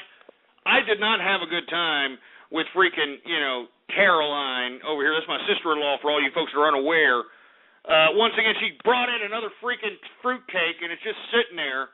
As a matter of fact, I've been considering just giving away the fruitcake as a prize for somebody on here online. Maybe somebody can, do something with this 8-year-old fruitcake and, eat it and get sick and, I'm just joking. I'm not going to give it away. I'm not giving it away, assholes, all right? But I don't want you to remind me of her, right? She's gone. I mean, she was one of the parties that didn't want to leave the freaking place here, all right? I mean, we literally had to shove these people in a freaking plane. Excuse me, I almost slipped up there. So enough, all right? Enough. And another thing, I mean, people were upset at me that I had a Christmas Eve broadcast. I mean, how in the hell are you mad about me having a freaking Christmas Eve broadcast. Can somebody explain that to me? I mean, I got tweets from people saying, "Oh, Ghost, what? You don't have a family? Oh, Ghost, you don't have any friends?" Well, first of all, I do have family, and unfortunately that's what prevented me from doing a broadcast here for the past couple of days, all right? So right off the bat, we can strike that one out, all right? But as far as friends are concerned, all right, I don't have any friends, all right? I've got acquaintances. I've got business associates, all right? I don't have any freaking friends. You want to know why? I'll tell you why. You want to know what friendship is? I'll tell you what friendship is. Y'all know what? You ever heard that stupid, or even seen that stupid cartoon, Chip and Dale? Chip and Dale, Rescue Range, Chip and Dale. Y'all remember that damn cartoon? Y'all remember that? Y'all remember Chip and Dale? They were, a dual squirrel adventure team or something of that nature, right? Now, do you remember that I believe it was Chip who was prepared for the adventures? Chip was there with the Indiana Jones outfit, had the hat, was ready to, be out there ready for any adventure, that sort of thing. And then his boy, Dale, always had a freaking Hawaiian shirt on like he was on freaking vacation 24 hours a day. Y'all remember that crap? I mean, y'all remember? This idiot was wearing a Hawaiian shirt all the time. That is what friendship is, folks, right there, all right? One person in the relationship, no matter what kind of friendship you have, one person doing all the work, one person that does all the work, does everything, and the other person is just a complete and utter moron who thinks that life is an idiot vacation. I mean, you've seen Chip and Dale, right? Huh? Oh, my God. I mean, Dale would always screw up, man. He'd be like, hey, he'd screw everything up, man. And then they'd have to call that fat Monterey Jack and Gidget to come and save the day, too, for Christ's sake. Anyway, I don't mean to be utilizing a cartoon, as an example of why I don't have friends, but that's as simple as I can possibly put it, all right? Chip and Dale, all right? Chip, he was the good friend. Chip would come out and he'd save the day. He'd probably save you if you were kidnapped. He would go above and beyond. Dale, are you kidding me? This idiot would bumble, stumble. He would make situations worse. That's what friendships are, folks. Friendships aren't about anything else other than one side abusing the other side, all right? And if you're going to base a friendship beyond this, well, then that's your problem, all right? Because let me tell you something right now. You're going to continue to be perpetually disappointed if you are the friend that's always there for the loser that always needs you, all right? That's all there is to it. Anyway, we were talking about how Obama is supposed to be the most admired man in America, Hillary Clinton the most admired woman in America. I think it's ridiculous, but let's go ahead and move on to something else, folks, since nobody really wants to talk about this crap. Let's talk a little bit about the hacker collective Anonymous. Dun, dun, dun. Now, I have been a critic of Anonymous because I think that a lot of the things that they've been doing as of late have been kind of ridiculous, all right? I mean, organizing the Occupy Wall Street protest was pretty much a waste of time, all right? I mean, it was a waste of time, and let's be honest, it didn't focus the attention on anything. I mean, there's not one clear issue that any of these people that participated in these protests actually agree upon, all right? But now Annan is finally starting to do something that, maybe they're starting to change up their tactics. They're starting to fashion their political philosophies. I'm hoping, all right? I'm hoping. Now, before I make any criticism about any of this stuff, I want to remind everybody that I am not condoning any type of hacking, illegal, or espionage-related activities. And the criticism based upon this particular exploit is purely based upon educational and references purposes only, all right? Now that we've gotten that out of the way, I wanted to say that it's about time that Anonymous, if it's going to conduct itself in such nefarious acts, it's about time that they start focusing in on given organizations that are attempting to facilitate an utter totalitarian takeover of of the internet. All right. Now, for you folks that are unaware of what I'm talking about, Anonymous recently hacked a security organization called Stratfor Global Intelligence. And believe it or not, it's based out of Austin, Texas, baby. Austin, Texas.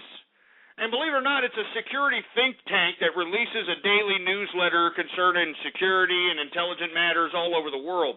The company's clients include the Defense Department, Lockheed Martin, Bank of America. According to reports, this company, Stratfor, claims to provide non-ideological independent analysis of international affairs and security threats. Many companies and the United States government agencies have supposedly shared sensitive information with Stratfor to receive threat analysis and advice. And according to reports, Anonymous has hacked this particular damn Stratfor Global Intelligence think tank. All right? Now, no, I wouldn't say that the hack itself is pointless. No, absolutely not. You see, Anonymous at this point in time is starting to realize that, hey, wait a minute, we've been sitting here shoving our heads up our asses as it relates to this pathetic attempt at an Occupy Wall Street when we should be worried about whether or not these damn totalitarian governments are going to end freedom of speech on the internet. All right?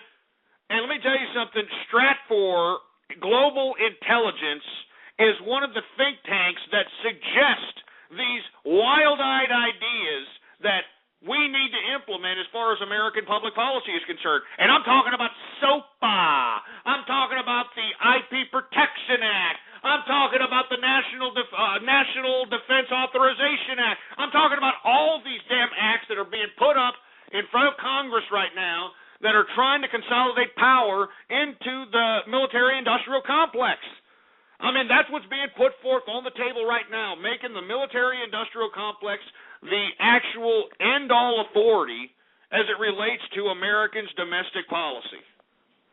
And it's about time that Anonymous, or at least some faction claiming to be Anonymous, is starting to, focus in on some element of what these people are supposed to be for. Because remember, Anonymous was supposed to be a collective that was supposed to be against online totalitarianism, online freedom of speech,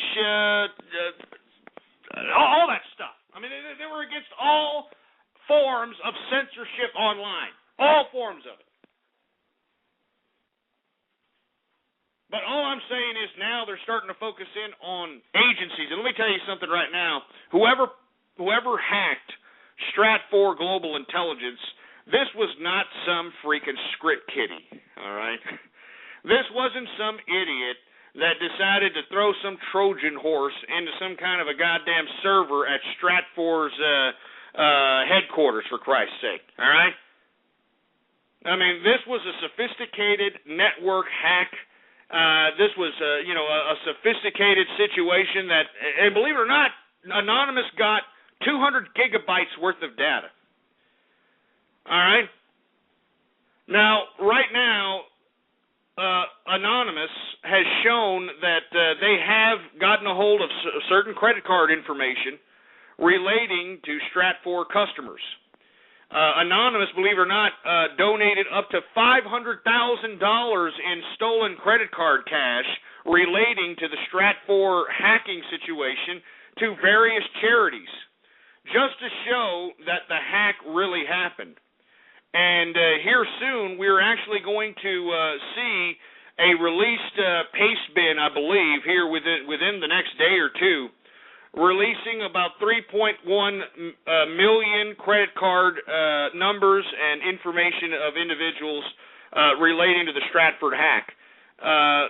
Something to the effect of 9,651 active credit cards, 47,680 unique email addresses, 25,680 unique phone numbers, 44,188 encrypted passwords, so on and so forth. I mean, they're going to continue releasing information, and it's about time that Anonymous starts, hacking something that actually is focused in on a given issue. that individuals can somewhat coalesce behind. And rightfully so, we should all, as Internet citizens, coalesce behind any totalitarian attempt at trying to prohibit us from free speaking our mind on the Internet. This is the last bastion of freedom of speech for anybody. I mean, some of the people that are online listening to this broadcast right now, some of these people live in countries where they can't speak freely. Some people that are listening to this broadcast can possibly go to jail saying certain things freely out and about. But they listen to this broadcast to get motivation, to keep the kindred spirit alive of freedom and liberty. And that's why we should keep the Internet as free as possible. We should no longer be subjected to any kind of totalitarian laws that are going to prohibit us from freely speaking, freely being creative, and freely expressing ourselves online. And anyone, and I'm talking about governments, I'm talking about nonprofit organizations, I'm talking about corporations, anybody who attempts to try to monopolize the content on the Internet, anybody who tries to suppress free speech, they should be a target for anybody who wants to focus in on the attention that the Internet citizens of the world do not want to have their freedom of speech taken away from them. And that's all there is to it. 646-652-4869 is the number to call. I want to hear from you, all right, because this is serious business as it relates to the Internet freedom of us. All right? 646-652-4869. Let's take some calls here. We got Dunlop 145. You're on the horn.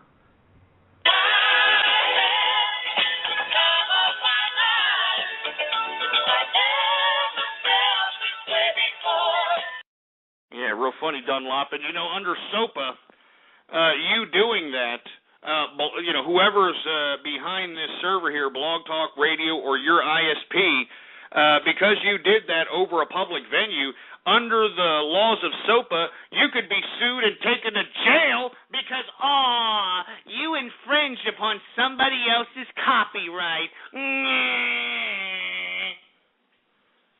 Get the hell out of here, right? I mean, this is what I don't understand about these movie industry and music industry people, because these are the ones leading the force behind these bills that want to take away our Internet freedom. These are the people, the music industry and the movie industry, people that used to have monopolies over the creative process. Yeah, they had monopolies over the creative process. You remember, 10, 15 years ago, they would literally put out one song that everybody liked. They'd slap it on an album with 12 songs that sucked the chrome off of a 57 Chevy bumper and force everybody to pay $15 to $20 for it. Huh? Now they can't do that. They can't do that any longer because now you actually have to have talent. Now individuals can, get a hold of material like music and movies, and they can make a judgment call whether or not they like it based upon getting a piece of the material via online. But let's say they really do like it. Let's say they love the music. Let's say they love the movie. Well, that isn't going to prohibit money from being generated from that specific content. All right? I mean, people need to realize that there's a new business model unearthing itself as it relates to the music and movie industry.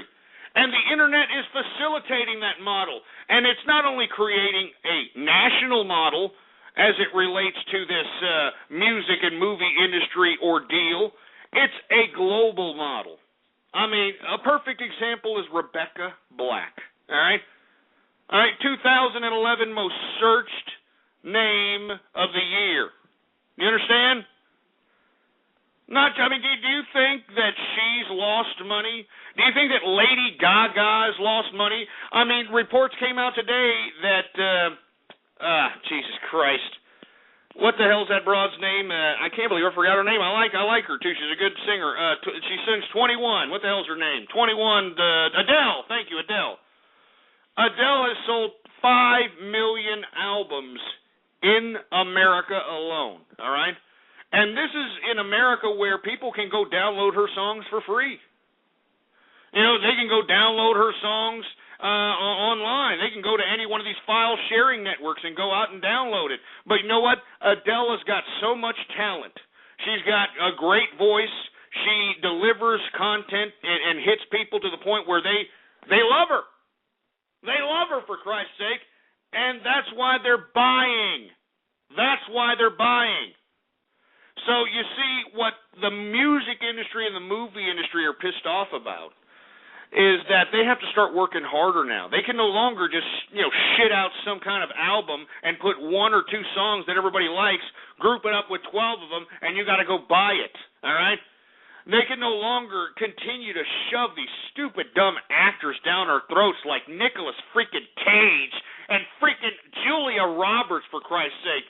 I mean, come on, Julia Roberts. We know how much, with all due respect, oral copulation that you had to give to get where you get. I mean, look, the traces are around the rings around your mouth, Julia Roberts, all right? I mean, these directors that they keep shoving down our throats like M. Night Shyamalan. M. Night Shyamalan, for Christ's sake. I mean, this is supposed to be this is the best you've got to offer? Of course not. There are other great directors out here. There are other great artists out here. We just can't get access to them. But you know what provides that avenue to access? The Internet. The Internet provides that avenue to access. The Internet will allow a local artist to go global within a matter of a viral vid, within a matter of a viral MP3. That's all there is to it, man. These people are behind this, and we need to, if anything, not only should we be going after. No, let me rephrase that again. Let me strike that from the record. Not only should we be focusing our attention on certain think tank organizations that are trying to facilitate this totalitarianism on the Internet, but we should also be focusing in on Hollywood. We should be focusing in on any of these mainstream recording industries. And what do? Well, we do the same thing we did with fucking goddamn GoDaddy.com. Did you see what we did to GoDaddy.com? Where are you at now, GoDaddy? You stupid, dumb idiot, sofa-supporting piece of totalitarian crap. Where are you at now, GoDaddy? That's the exact same thing we need to do to the goddamn Hollywood industry. It's the same goddamn thing that we need to do to the music industry. We need to just not even acknowledge these pieces of crap and put them out of business. Because they deserve it, all right? That's all there is to it. And let me tell you something else. I know there's people out here that are saying, well, Ghost, it's not fair. I'm an artist. I mean, what if somebody takes my recording and just gives it out to hundreds of people for free? Well, that's good for you, you dickhead. That means there's hundreds of people that actually care enough that they're actually seeking out your music. That's actually 100 of people that actually care enough, they're going to put it in their freaking iPod or whatever stupid little media device, and they're going to put it in their headphones. They're going to know who you are. So if by chance you happen to be selling merchandise, by chance you happen to be going out on tour, by chance you happen to, making a cameo in some radio station, they'll actually listen to you, for Christ's sake. Jesus Christ. Anyway, and for you people that are sitting over here saying this is boring, well, get off then. Get the hell out of my damn chat room and get off my goddamn broadcast, all right? Get off!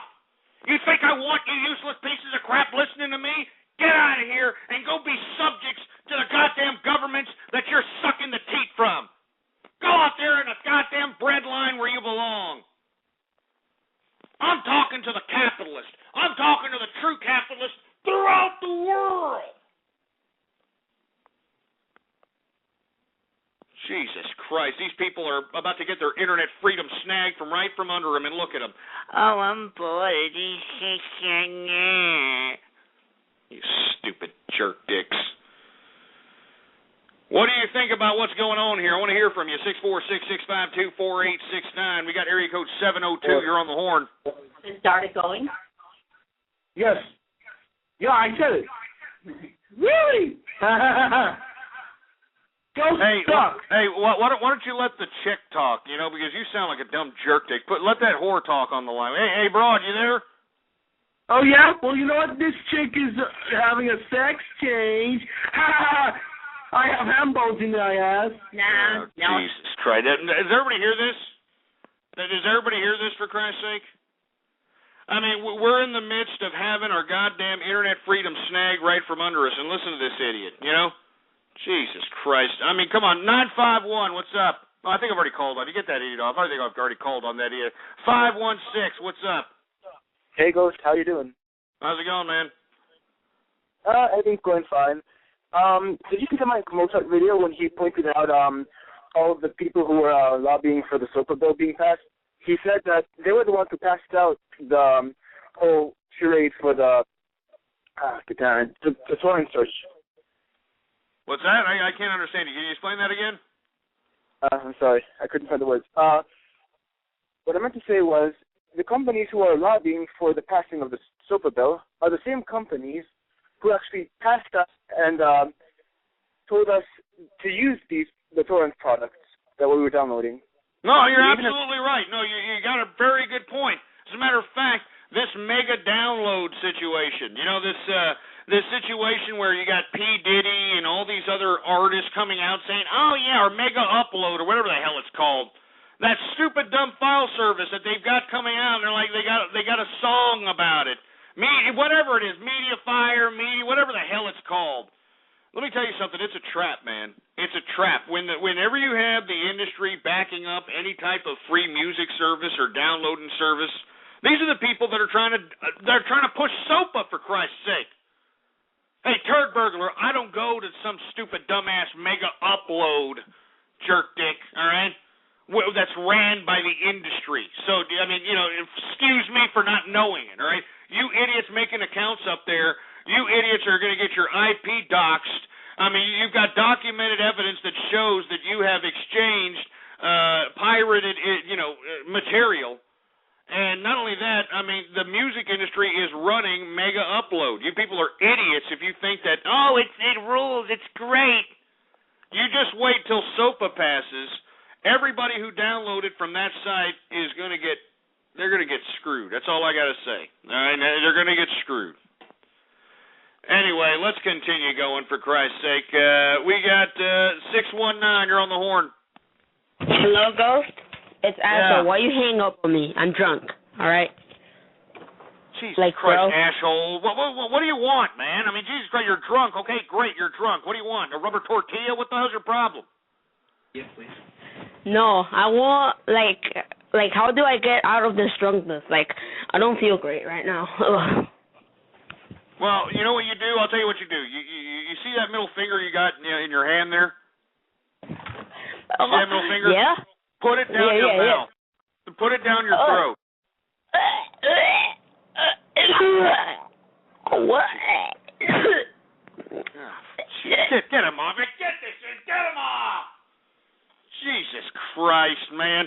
I mean, you understand what I'm saying? I mean, this is what I got to put up with on a consistent basis out here, man. Our internet freedom is about to be snagged from us by these totalitarian governments, and look at what these people are doing. Jesus Christ. 660, you're on the horn. Suck my dick! Suck my dick! Suck my dick! Why are you saying that so softly? Say it louder. Go. Suck my dick! Suck my dick! Suck my dick! Suck my dick! It sounds like you're trying to hide from Mammy. Are you trying to hide from Mammy? No. Go. Suck my dick! No, you gotta say it louder than that. You gotta say it louder than that. Come on, it sounds like you're trying to hide the computer from somebody. Go. Suck my dick! Suck my dick! Go. Suck my dick! Suck my dick! Suck my dick! Oh, Jesus Christ. It doesn't even sound like you have one, for Christ's sake. You know what I mean? It doesn't even sound like you have one. You sound like, some fruity ass that just got castrated to be a damn soprano. 270, what's up? What do you think about SOPA and all that other nonsense? I want engineer. Like, seriously, you suck. Who gives a shit what you want, you stupid moron? Just sit there and shut up, all right? You get what you get, asshole. 713, what's up? Christ, here we go again. We got Helen Keller deaf mutes now. 313, what's up? They would never come. I'm a man.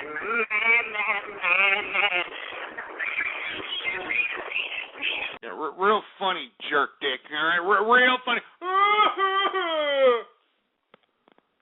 All right. Obviously, everybody just wants, the internet to be taken over by governments or some nonprofit organization. People don't care that our freedom of speech is being jeopardized. So we're just going to go ahead and go on to the next subject matter. But I have to say that it's about time, Anonymous, that y'all finally start thinking somewhat with some kind of logic. All right? Now, I'm not condoning any kind of hacking-related activity whatsoever. Once again, any of the culprits that are related to this particular Stratford global intelligence hack, are definitely going to get in some serious trouble. So keep that in mind. Anyway, let's continue going. Let's go to another subject matter. I'm sure that this will probably strike everybody near and dear to their heart. Near and dear to their heart. Did everybody see this?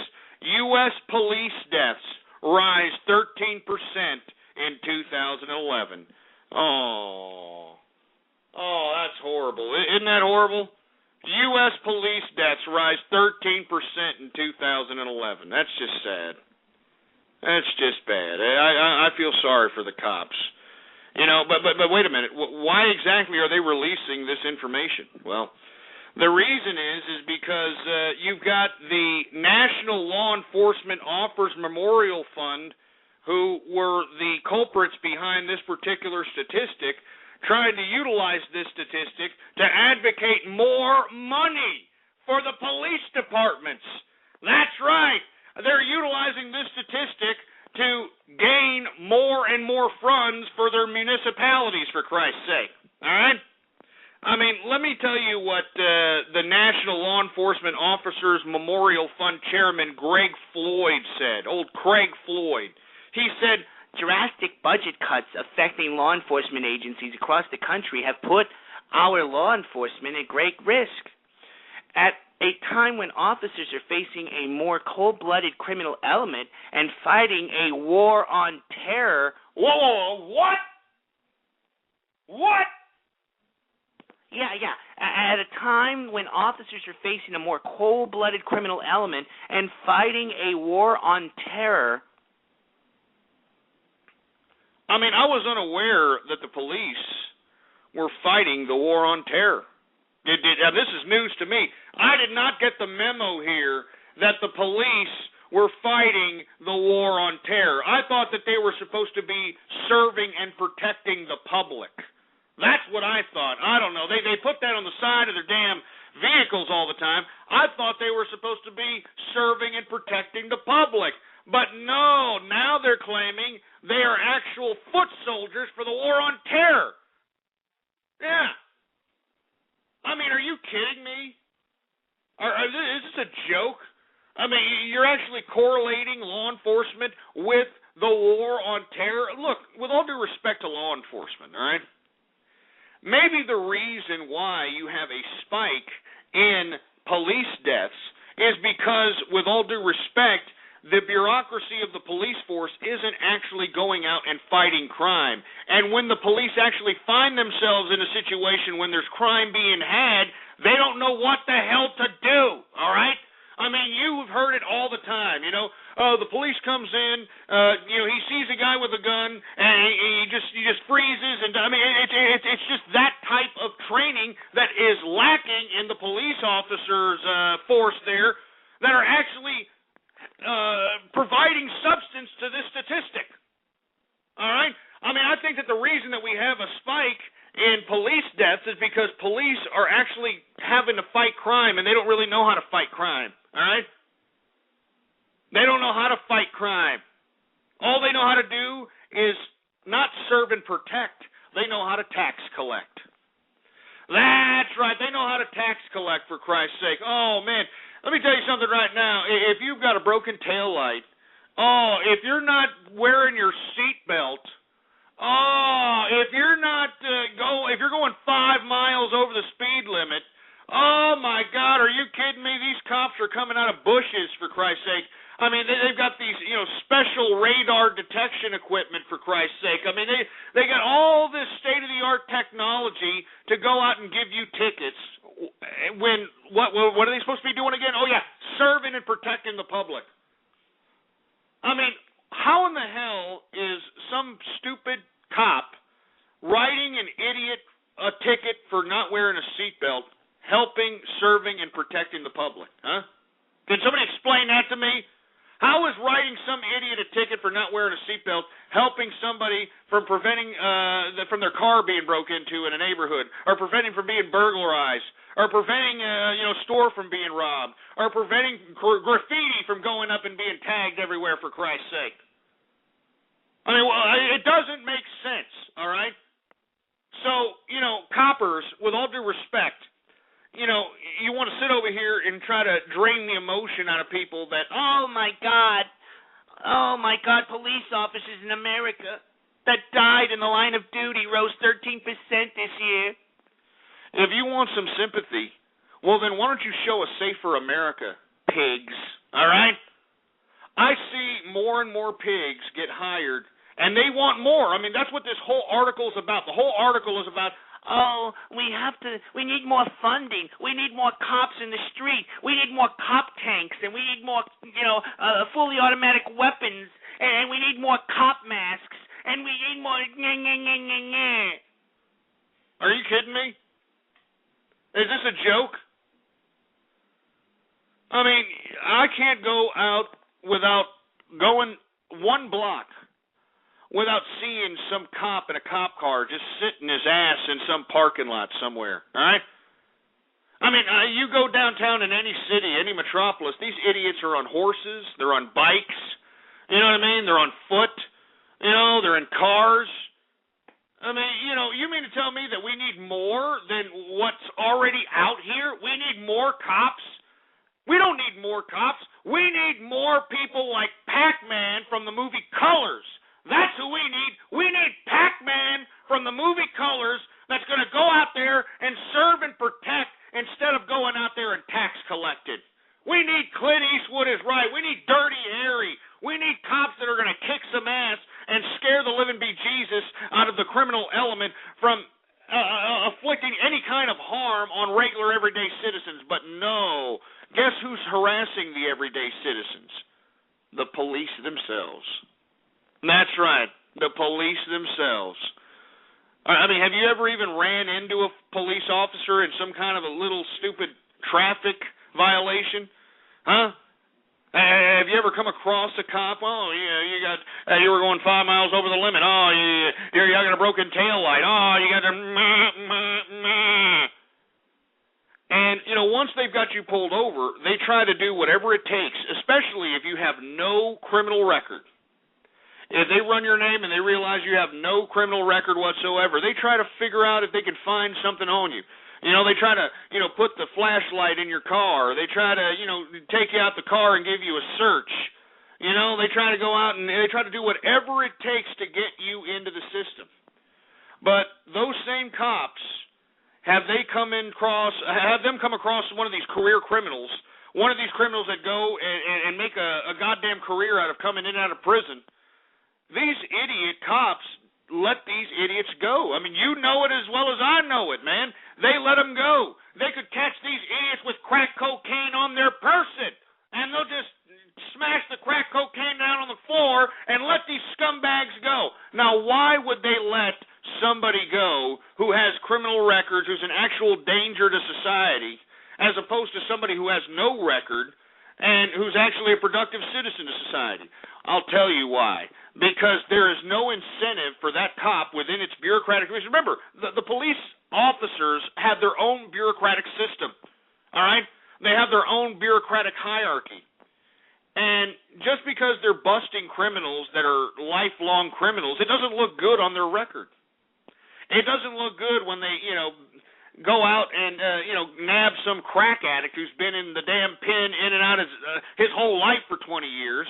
But it looks good when you find somebody who has no criminal record and has done nothing throughout their whole lives, but, you know, they happen to do one or two things wrong as it relates to the freaking standards to their car, or they happen to be carrying the wrong thing at the wrong time, whatever the case might be. Oh, it is a spotlight on these pigs' records, all right? It's a spotlight on these pigs' records whenever they bring in somebody who has never had one infraction in their lives, and they bring them in on any kind of infraction. These pigs cream in their pants for that. So you want me to feel sorry for cops? You know, this increase of 13% cops' death this year in 2011. You want me to feel sorry for that? I don't. All right? I don't. Let me tell you why I don't. You want to know why I don't? Because nobody feels sorry for all the folks that lost their lives out there in Iraq for nothing. For nothing. Now Iraq's on the brink of a civil war, for Christ's sake, and they died out there for nothing. All the people in Vietnam for nothing. All the people in Afghanistan for nothing. And you want to sit here and you want me to cry over some fucking pigs that died, for Christ's sake? Hey, do your job, and maybe you wouldn't die on the goddamn front lines out there, assholes. Jesus Christ, like I'm supposed to care. Jesus Christ. Let me tell you something right now. When the cops start showing me that they're cleaning up the streets, when the cops start showing me that they're getting rid of the fucking drug dealers and the derelicts and the child molesters and these disgusting, vile members of society, when the cops start showing me that they're actually getting these idiots off the streets, then I'll stop with all the rhetoric that I throw against the law enforcement of America. When cops start cleaning up the streets and start throwing assholes like Sandusky's and these idiots before they actually perpetrate another goddamn crime on somebody else, when they're actually going out and nabbing these people and throwing them in jail, that's when I'll give some respect to these freaking pigs. But until then, I have no compassion for any of these over-abusive, sanctioned gang police officers in America. Period. And let me tell you something. If there's any crime inflicted upon me, I'm not calling the cops. All right? I'm not calling the cops. Are you kidding me? I'm not calling the police. If somebody inflicts crime upon me, I'm calling Blackwater, baby. I'm calling private security firms where you throw money on the table, for Christ's sake, and they'll hunt these idiots down and bring them to your goddamn doorstep so you can deal with them. That's all there is to it. So anyway, 646-652-4869 is the number to call. We are now in the third and final hour of the True Capitalist Radio broadcast. And, of course, I am your host, the man they call Ghost. And once again, folks, I want to thank you very much for tuning in with me. Before we get into anything else, I'd like for everybody to please retweet the broadcast. All right, go to the social networks, go to the forums, go to the blogs, and spread it around like wildfire. And let everybody know that True Capitalist Radio is in effect and in the house. All right, now I know I'm supposed to be doing some Twitter shout-outs here, but I don't think we're going to do them. All right, I didn't like Ghost Dusky. All right, I thought that was a jerk-off name, whoever made that, and you can thank that asshole for the reason why I'm not having Twitter shout-outs, all right? So screw all of you people. I want to take some calls about what these people think about this U.S. police death rise, 13% in 2011. I want to hear what you have to say about it, all right? Area code 785, what the hell do you say about it? Second Amendment. What about the Second Amendment? That'll fix the death. Second Amendment, man. Right to bear arms. Fuck it. We don't. Well, let me tell you something right now. Out here in Texas, we do not only have the right to bear arms, but we can conceal a firearm on our person legally. I mean, you come down here to Texas and start a fight with the wrong person. I mean, they could legally be strapped and pull out a gat and dispense disciplinary action on your ass legally. All right. And let me tell you, I have my own handgun permit, and I don't ever leave the house without packing a gun. All right. I never leave the house without packing a gun. That's all there is to it. And, of course, if the police officers come up to you and ask you questions, I mean, you got to let them know that, hey, you got a permit, you got a GAT on you. There's a whole method of formality and protocol that one has to do. But I never leave the house without packing a gun, man. Are you kidding me? I mean, you come up to me, you're going to rob me, or you're going to inflict any kind of bodily harm upon me, I am not going out without a fight, all right? I'd rather die than to be inflicted some kind of victimization upon. You know what I mean?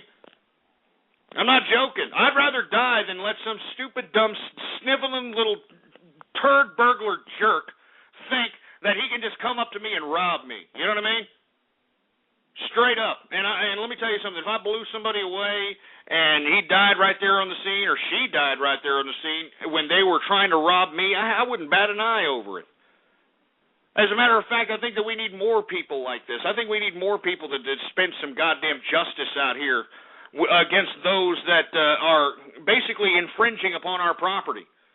All right, I mean, if somebody is going to break into your home, I think that you are within your moral and ethical and legal right to dispense lethal action if necessary. All right, I mean, I'm not joking. I mean, you are within your legal, ethical, and moral right to do so. And to be honest with you, Austin's a pretty safe place, you know. I know there's a lot of people that say, "Oh, Austin, it's scary." You know, well, look at this YouTube clip of somebody getting mugged and Hey, Austin is like any other city, baby. All right. If you look weak, you're going to find people that are going to take advantage of you. All right. If you look like a mark, if you're some woman walking at 2 a.m. with a damn Dolce & Gabbana purse, and you think that none of these freak shows that are walking at that hour are eyeballing your ass to try to snag that from your shoulder, you got another thing coming.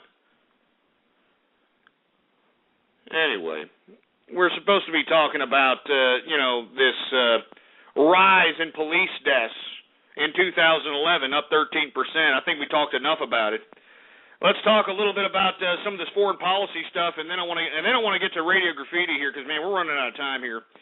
But America is now warning Iran. Did everybody hear about this? We are now warning Iran not to block the Strait of Hormuz. All right? The Strait of Hormuz, believe it or not, is an oil pathway to transport oil from point A to point B. And believe it or not, Iran has been threatening to, have somewhat of a naval blockade of the Strait of Hormuz, which will prevent a lot of oil from being transported from point A from point B, which will hurt us, America, and American companies, for Christ's sake, which is going to cost the gasoline price to go up in this country. Now, nothing has transpired of this yet, but America has warned Iran that if they block that oil route, that it will not be tolerated. And, of course, Iran is laughing at America. Iran is laughing at America. Are you kidding me? I mean, it is just disgusting. I mean, let me tell you what the admiral of Iran told some press out there in Iran. He said, "Closing the Strait of Hormuz is very easy for Iran naval forces. It will be easier than drinking a glass of water." Yes. That's what they're saying, man. They're laughing at us, for Christ's sake. They're laughing. This would have never have happened when George W. Bush was in power. Never. But because Barack Obama's in power, look at them. They're flexing nuts, for Christ's sake. They're flexing nuts. I mean, they even hacked one of our goddamn Predator drones from out of the sky. I think that's very serious. I mean, they literally hacked one of our freaking Predator drones from out of the sky. Jesus Christ. I don't understand how America can threaten anybody at this point in time, for Christ's sake. I mean, let me tell you something. Look back in the archive at blogtalkradio.com/ghost. All right? Look back in December of 2008, January 2009, for Christ's sake. I was here on this broadcast screaming. I was screaming at the United States government to aid the Iranian Revolution of 2009. I mean, look back in that archive, man. I was saying if we don't help in a clandestine fashion, the Iranian Revolution of 2009, it's going to come back and bite us in our ass. And look at who it is. It's going to be 2012 here very, very soon. And look at us. It's about to bite us right in our freaking ass. Look back at the archive, man. I'm not joking. I was talking about this crap. Jesus Christ. Iran, for Christ's sake, is flexing nuts. Jesus Christ. All right, that's enough. I mean, let me move on to another subject matter. That just goes to show you, though, folks, be expecting some kind of military action in Iran, and when that happens, don't be expecting Iraq to back us up, all right? Don't be expecting anybody to back us up. We're going to go at this alone, and it's going to be a horrible situation, and I wouldn't be surprised if a draft is enabled. Anyway, let me move on to the next subject matter, for Christ's sake, all right? Did anybody hear that Kim Jong-un has led the funeral procession of his father in North Korea? That's right, Kim Jong-il has been dead. He's been laying in state there. I don't know if they've embalmed his body or just leaving his corpse there to rot or something, but it's on display. Anyway, in North Korea, Kim Jong-un, which is the youngest, or at least the second youngest of Kim Jong-il, who has been bequeathed the power of supreme leader in North Korea, has led over the procession of his father's funeral. And in my personal opinion, I think that there is still a power struggle within North Korea, all right? I mean, we heard earlier this week that Kim Jong-un has promised to share power with the military. All right, he publicly acknowledged that he will share power with the military. That's not a good sign. That means that the military is understanding that they have total control of the country, and the only reason that they have this, fat little Korean ham bone is for mere figurehead purposes only. Remember, Kim Jong-il had a brother, all right, and that brother didn't just stay loyal to Kim Jong-il for, good family purposes. He wants head of the family business, and I'm telling you right now, there is a power struggle happening right now. That's why they're making this damn funeral procession so long. They're making it so long because internally, within the bureaucratic system of North Korea, they're struggling for power like typical goddamn communist bureaucrats. So, to prove this also, Kim Jong-un also attempted to facilitate dialogue with certain elements of the South Korean delegation. Yeah. Now, why in the hell would he do that? Why in the hell would he initiate dialogue with South Korea? Well, because obviously he is trying to offset the totalitarian rule that was enforced during his dad's tenure, so that it can legitimize his rule with the people that are there within North Korea and have South Korea back up Kim Jong-un's rule because they're no longer going to be communist. You know what I mean? So it's all politics, it's all political, it's all about power. I'm telling you right now, there is a power struggle in North Korea, no matter if anybody's reporting on it or not, all right?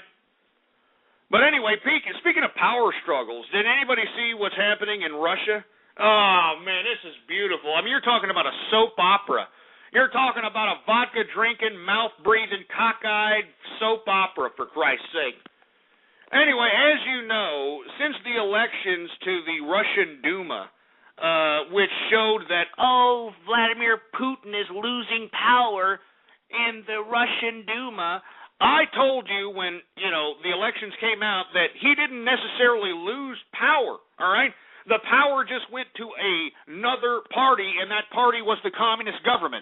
And guess what old Pootie Poo used to be? He used to be a communist. And the people read right through this, all right? I mean, the people read right through this, and the Russian people are out there. They're raising up out there, you know what I mean? They're out there protesting. They want Pootie Poo out. I mean, Putin has gone as far as to throw Medvedev, his lap boy, his monkey boy, for Christ's sake. Did y'all see that Russian speech where Medvedev actually gave the territories of Russia more and more autonomous power and gave, Russians more ability to be able to elect their leaders, so on and so forth? I mean, they have pulled out all stops in Russia, man. All stops. Well, I thought they pulled out all stops until today. Vladimir Putin has agreed. He has agreed to talk to the Russian opposition. I mean, can you believe this?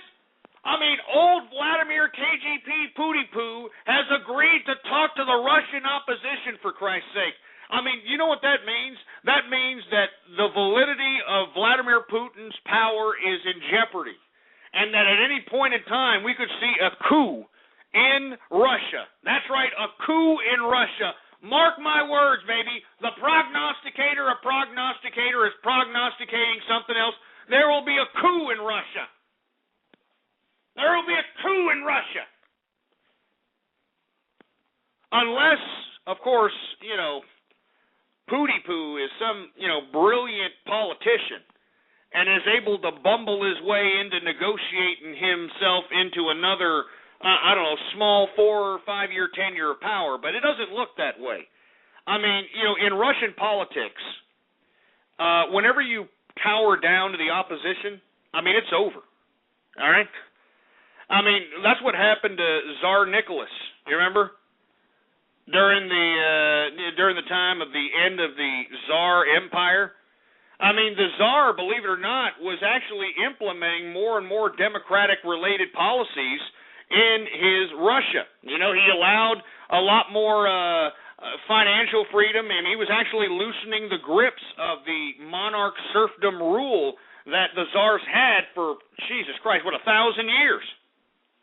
But because the Tsars were giving people more and more freedoms, well, the Russian people wanted more and more of it.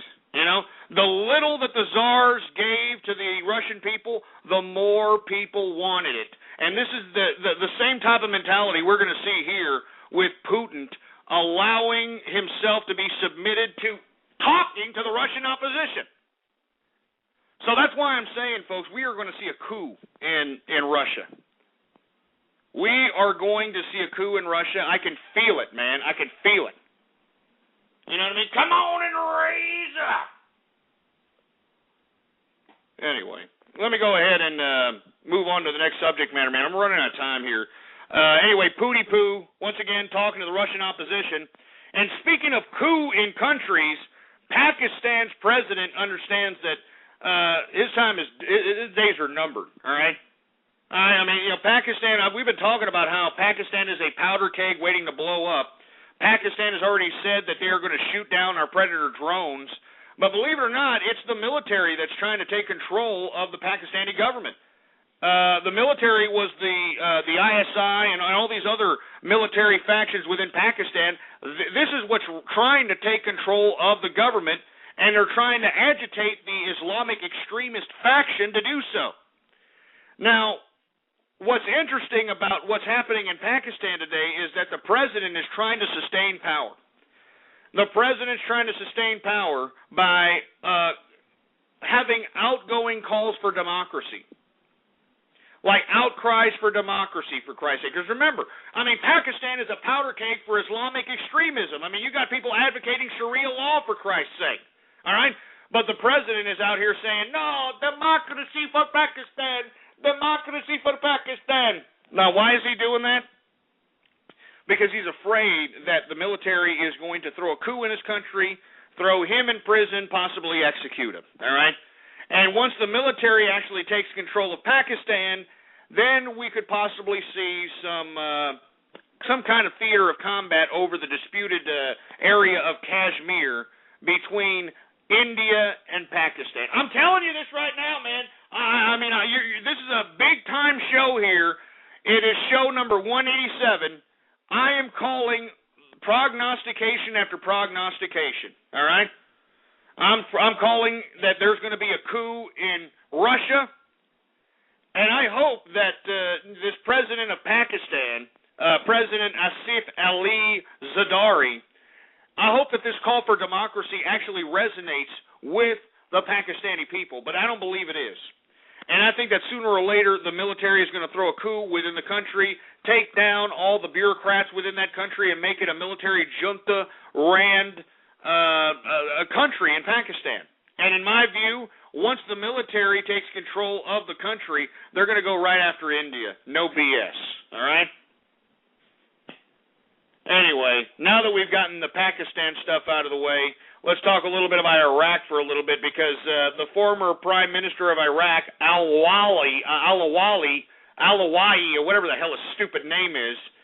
Anyway, this guy has said that Iraq is on the verge of a civil war. I mean, what did we just leave this country about 2 weeks ago? We left the country about 2 weeks ago. Now we've got a potential civil war in Iraq. Yeah, thanks, Mr. President. I appreciate it. Anyway, I don't even want to talk about Iraq anymore, man, because it pisses me off every time I talk about it. We cut and ran, all right? Our president cut and run, all right? He just cut and run out of Iraq, and now who is going to be in charge, or who's going to be on the bill for the trillions of dollars that we spent liberating these ungrateful people? We are, the American people. When it should be this disgusting Iraqi parliament that's in power that's making I don't know how many billions of dollars on selling their oil on the world market. They should be paying us back. But no, we just went out there for Iraq for nothing. Yeah, that's great. Isn't that great? Jesus Christ. Anyway, that's enough. I don't want to talk anymore about this crap. I wanted to talk a little bit about the holidays, but basically all you got to do is listen to the last broadcast to feel how I felt about the holidays. I do want to talk a little bit about Dick Clark, because I know we're headed towards New Year's Eve, and I don't know if y'all saw the Rockin' New Year's Eve with Dick Clark last year, but man, that was sad. I mean, you know, can somebody please email Dick Clark or tweet at this guy and tell him just to stay home in his rocking chair and to shut his, you know, stroked out mouth? I mean, that was just horrible, man. I used to like Dick Clark, all right? I used to watch Dick Clark on New Year's Eve, for Christ's sake. Then I'm sitting here flipping the channels for New Year's Eve, you know, trying to look for the specials, for Christ's sake. I see a stroked-out Dick Clark, and this guy's actually trying to not only talk to the audience that's on the television, he's trying to have some kind of dialogue with Ryan Seacrest. And did you see Ryan Seacrest? I mean, he looked like, you know, one of those teachers in one of those special classes with the kids with the helmet, you know, like giving that fake shit-eating grin smile like, yeah, I know, it's great. I mean, Dick Clark, I can't believe this guy. I mean, have you heard this guy? Let me tell you something here. Here's Michael Jackson. All right, let's hear Michael Jackson doing his best impression of Dick Clark. Hey, engineer, you got that? All right, everybody, here's Michael Jackson doing his best impression of Dick Clark. And this is what you're going to hear this New Year's Eve if you tune into Dick Clark. Go ahead, engineer. Go ahead.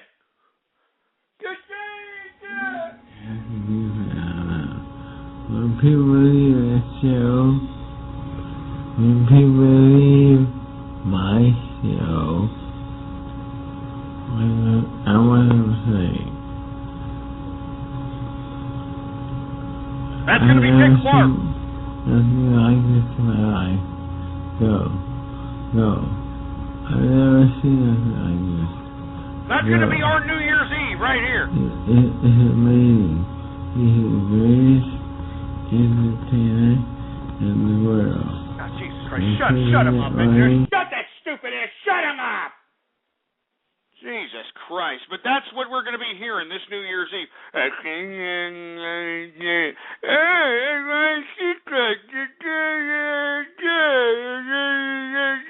I mean, we're actually going to have to see this and hear this, man. Jesus Christ. Hey, stay home, Dick Clark, all right? Stay home. All right? Jesus Christ. Just stay home and have a beer or something.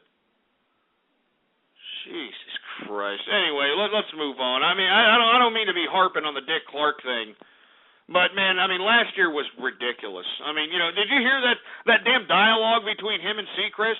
Hey, Ryan, and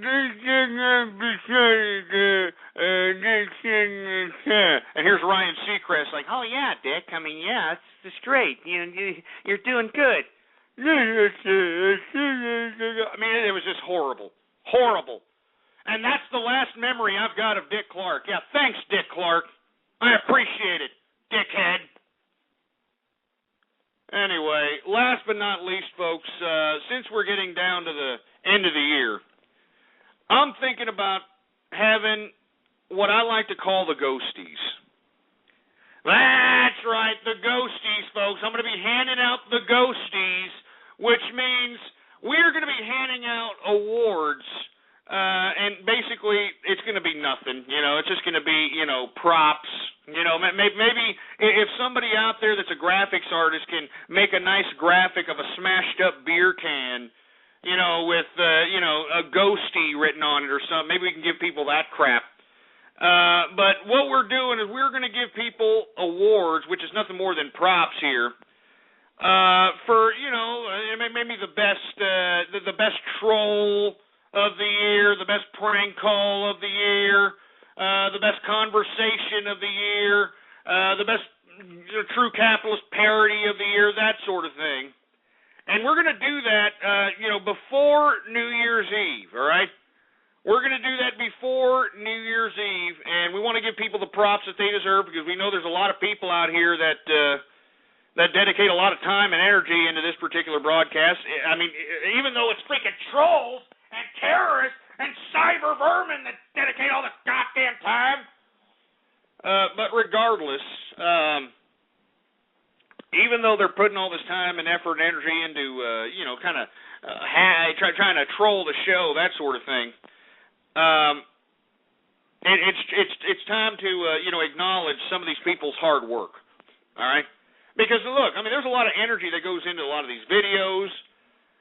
Not a lot of energy to playing a stupid audio file on the prank call or anything of that nature. But there are some characters that have called up that people know on this broadcast. So by all means, if you want to go out and campaign for your favorite troll, your favorite prank call, your favorite parody, by all means, hit me up. Oh, yeah, favorite True Capitalist song, too. The favorite True Capitalist original song. Once again, campaign at Ghost Politics. All right, that's my Twitter name. Let me know what's going on. And maybe, who knows, maybe not New Year's Eve per se, like midnight. But maybe we will have a show New Year's Eve where we will basically give out the ghosties. And not only that, we'll allow the people that have won the ghosties to call up, and we'll give them about 10 minutes to say whatever they want to say. How about that? Well, we'll give them 10 minutes to say whatever they want to say. If they don't want to say anything, well, then why don't you be a co-host for about 10 minutes? How about that? There we go. Best Splice Award, the whole 9 yards. So be prepared for that. It's the ghosties. Remember, you're not winning anything, unfortunately. Sorry. I'm sorry. You're not winning anything, but you know what? It's the thought that counts, all right? It's the thought that counts. It's the holidays, so it's the thought that counts. Anyway, let's go ahead and get down right to everybody's favorite part of the broadcast, and I'm talking about radiography! That's right, folks. Radio graffiti. The part of the broadcast where it brings people into the opportunity to make themselves part of the spectacle. That's right, where we bring the spectators and bring them in as part of the spectacle. All you have to do to participate is to give me a call, 646-652-4869. It's the number to call out here. And when I call on your area code or on your Skype name, you have exactly 3 to 4 seconds to say whatever it is on your mind that you have to say. It's that simple. And by the way, when I call on your freaking name or on your damn area code, don't be a deaf mute, all right? Don't be a Helen Keller deaf mute. Say some crap, all right? Say something. All right, without any further ado, folks, it's everybody's favorite time of the broadcast, Radio Graffiti. Let's go ahead and take some calls right now. We got 609 Radio Graffiti.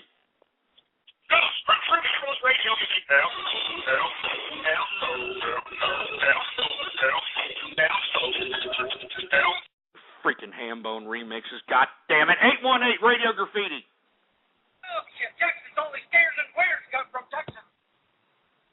Yeah, you messed up on your own audio file, Jagoff. 606 Radio Graffiti. Ever since I was little, I've had one goal for high school. It's practically a lifelong dream. I'm gonna have sex with 100 guys. Shouldn't you Oh, my God. Jesus Christ. 708 Radio Graffiti. Yes, how's your grandmother doing? Yeah, she's dead, asshole. All right, she's dead. 626 Radio Graffiti. Ghost, you're not a racist, because racism is a crime, and crime is for black people. You obviously...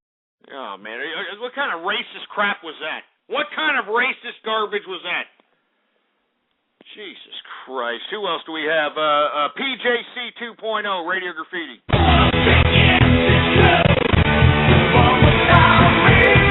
Right, shut it off, engineer. God damn it. You're going to blow people's heads off, for Christ's sake. It was freaking loud. Anyway, 571, Radio Graffiti. Hello, Ghost. It's Asho, your favorite kid. Oh, and Jesus I tried Christ. that. How many numbers do you have, asshole? God damn it. What's your problem? What do you want? What? That didn't work. The thing you told me, and I have 9 numbers. You have 9 numbers? Yeah.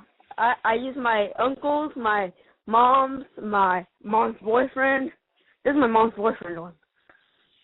Oh, your mom's got a boyfriend? I thought she was going out to Applebee's looking to get, the horizontal mambo from a black guy. Yeah, I told you she's pregnant. My mom's pregnant. She's 3 months.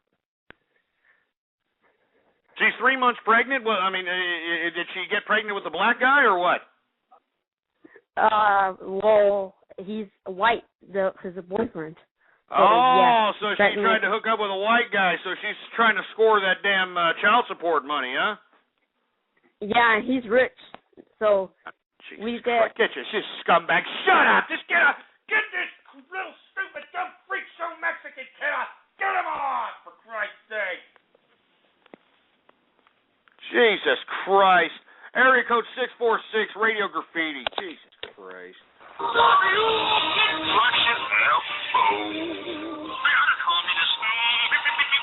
We're all politically correct. Worshiping monarchy. Jesus Christ, with these freaking remixes. How many remixes are there? God damn it. Jesus Christ. 303, Radio Graffiti. SBCforums.com, the SpongeBob community. Oh, Jesus Christ. SpongeBob?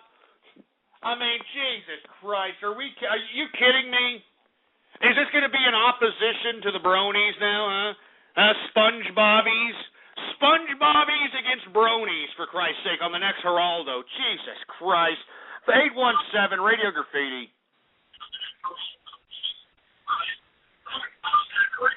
Hey, wait, guys, what's up? Man, you're an idiot. That's what's up. 315, Radio Graffiti. Hey, Ghost, I'm a SpongeBobby. You're a sick son of a bitch. 503, Radio Graffiti. What's the difference?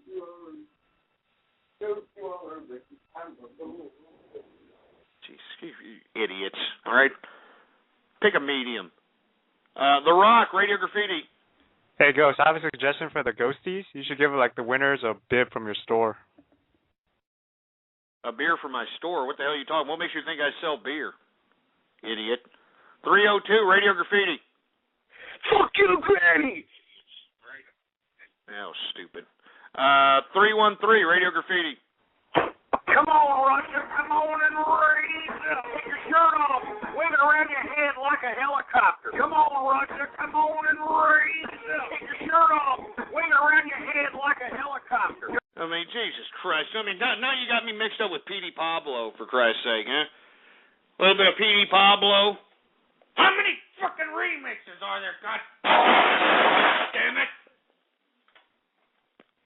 785, Radio Graffiti. This guy's freaking Helen Keller deaf mute, for Christ's sake. 630, Radio Graffiti. Obama is a fucking god. Deal with it, Ghost Dusky. Now, shut up, fruit bowl. 661, Radio Graffiti. SurgeRadio.org. Okay, we'll go ahead and DDoS that. We got it. All right. 270, Radio Graffiti. Yo, Ghost, I just want to say the engineer is better than you. Now, shove it up your ass, all right? All right? I'm the talent. You need to get that through your goddamn head. I'm the talent, not the engineer, not anybody else. Get that through your goddamn head, morons.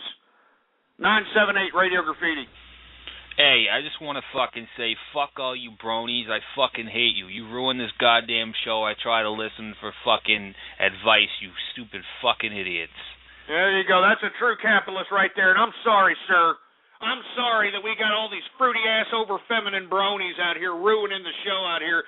But that's just the way it is. These people are just troll terrorists. They're cyber vermin, and they just don't seem to go away whatsoever. They don't seem to go away. You know, they're like a bad case of herpes. You know, they never really seem to just go goddamn away. Alpha Machine, Radio Graffiti. Hey man, you just should quit the show and find a real job, you lazy coward. I thought I'd find a real job. What nationality are you, sir? It's Diego, your favorite Mexican.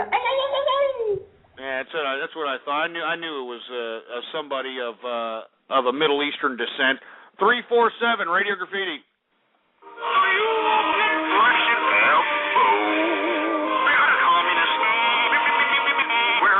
Crazy, stupid remix, for Christ's sake. Who else do we got? We got 520 Radio Graffiti. Now this is a story all about how Ghost Show got turned upside down. I'd like to take a minute just to listen to my audio. I'll tell you how it became... Shut up. It sounds like you got something in your mouth, all right? Isaac Dixon, Radio Graffiti.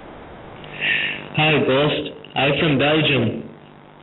You're from Belgium? Well, why don't you go make me some wooden shoes and, come back at me with some maple syrup or something. 541, Radio Graffiti. Oh, shooter, motherfucker! I didn't even understand what the hell you just said there, brother. Capitalize this, Radio Graffiti. Hell mode. Getting contact letters from people I don't even know. Jesus Christ, are you kidding me, man? I mean, these remixes are getting fruitier and fruitier, for Christ's sake. I mean, you're fruiting up, man. You're fruiting up the goddamn broadcast with some of these freaking remixes, man. Sound like Rhinestone Hambone there or something, for Christ's sake. 201, Radio Graffiti. I think soldiers dying in Iraq is hilarious. Oh, yeah? Hilarious. It makes me laugh. It makes you laugh? Yes, I jerk off on the faces of their mothers afterwards. Oh, man. Well, how about this? How about I just say your number right now, and maybe they'll give you a call and, maybe have something to say about it. How about that? That wouldn't be too good, but I still wait a minute. Why wouldn't it be too good, man? You sound very confident about, saying, hey, it's funny. It's funny that soldiers are dying. Well, maybe some of these soldiers will want to go to your house and, maybe, show you what they feel about you or something. You know what I mean? To do a reverse lookup on area code 201-737. Should I continue? So long as I get your grandmother's phone number first, then it will be all right. But if I don't, then nope. No, is that okay? 53, is that okay? No, you can't go on. Sorry. Yeah, right. Well, maybe I will. Maybe I'll say the last two later, all right? Exara Hawks, Radio Graffiti.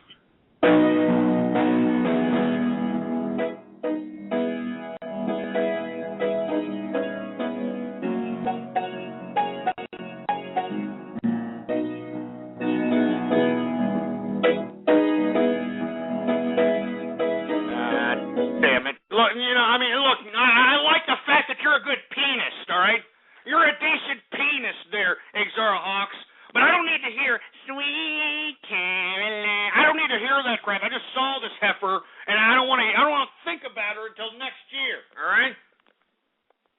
Jesus Christ, 9-8. Who else we got? We got 305 Radio Graffiti. A candy-colored clown they call the Sandman tiptoes to my room every night just to sprinkle stardust and to whisper. Man, come on. 518 Radio Graffiti. Searchradio.org. All right, we get it. DDoS that. We got it. 213 Radio Graffiti. If you don't vote for Barack Obama, you're a racist. Oh, here we go again. Here come the racist calls. Here we go. If you don't vote for Barack Obama, you're a racist. If you're against what he's for, you're a racist. Here we go. Here it comes. Here it comes. There you go. Jesus Christ. We got 843 Radio Graffiti. Yeah, Ghost, want to say what's up and who are you rooting for at the Super Bowl? Who am I rooting for? I don't really have a team this year. You know, I mean, to be honest with you, there's some good-ass quarterbacks that are out there that are kicking some ass. I'm looking forward to that Dallas-New York game this weekend, though. I think that's going to be a pretty good game. Either one wins, I think it's going to be a pretty good playoffs all around. 818 Radio Graffiti. Shut up, you took too long. 541 Radio Graffiti. Hey, Ghost, I was just wondering, can I speak to your grandma? I haven't talked to her in a while. I didn't even understand what the hell you just said. That's all I heard. 606 Radio Graffiti. Everyone look at this Godzilla! Jesus, what the hell was that about? 512 Radio Graffiti. Hi. Yeah, bye. And you sound a little too young to be on here anyway there, youngin'. 864 Radio Graffiti.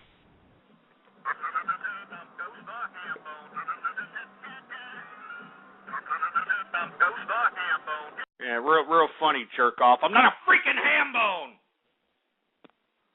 303 Radio Graffiti.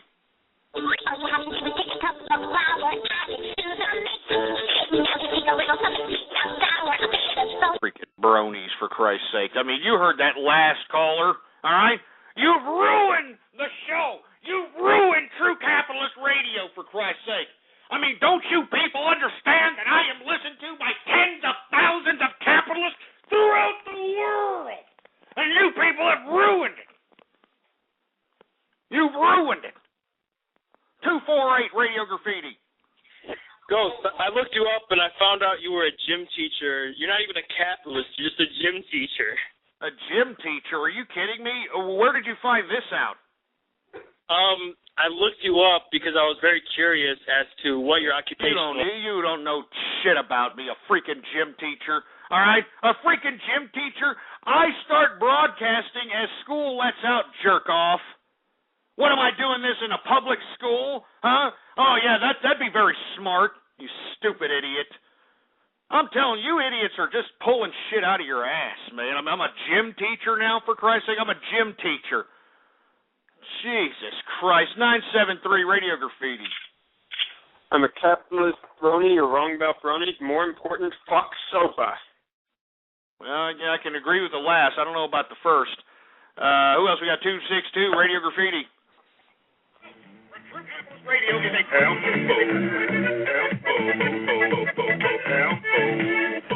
real funny, yeah. Thanks a lot, Navy freaking Husky. I appreciate it there, fat bastard.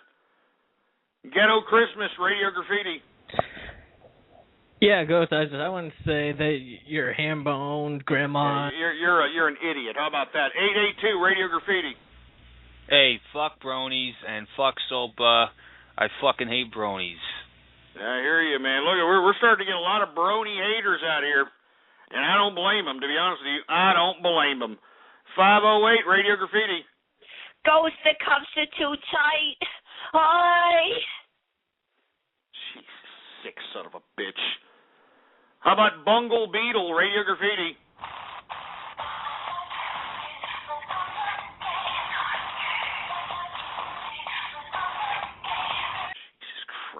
Fruiting up, man. You're fruiting up, man. You're turning today into Fruit Bowl Wednesday, and I'm not going to let you fruity asses do it, for Christ's sake. God damn it. Stop fruiting up. Taylor the Tiger, Radio Graffiti. They're too tight, Ghost. You got to loosen the cuffs. Jesus Christ, these sick sons of bitch. God. Fruiting up. Fruiting up.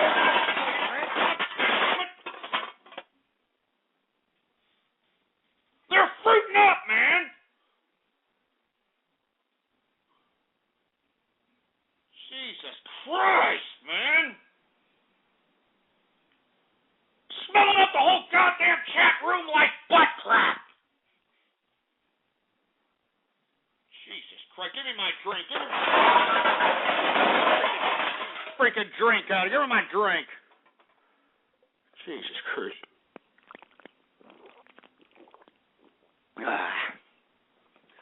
Man, I needed a chug of that crap, man, because you people are pissing me off.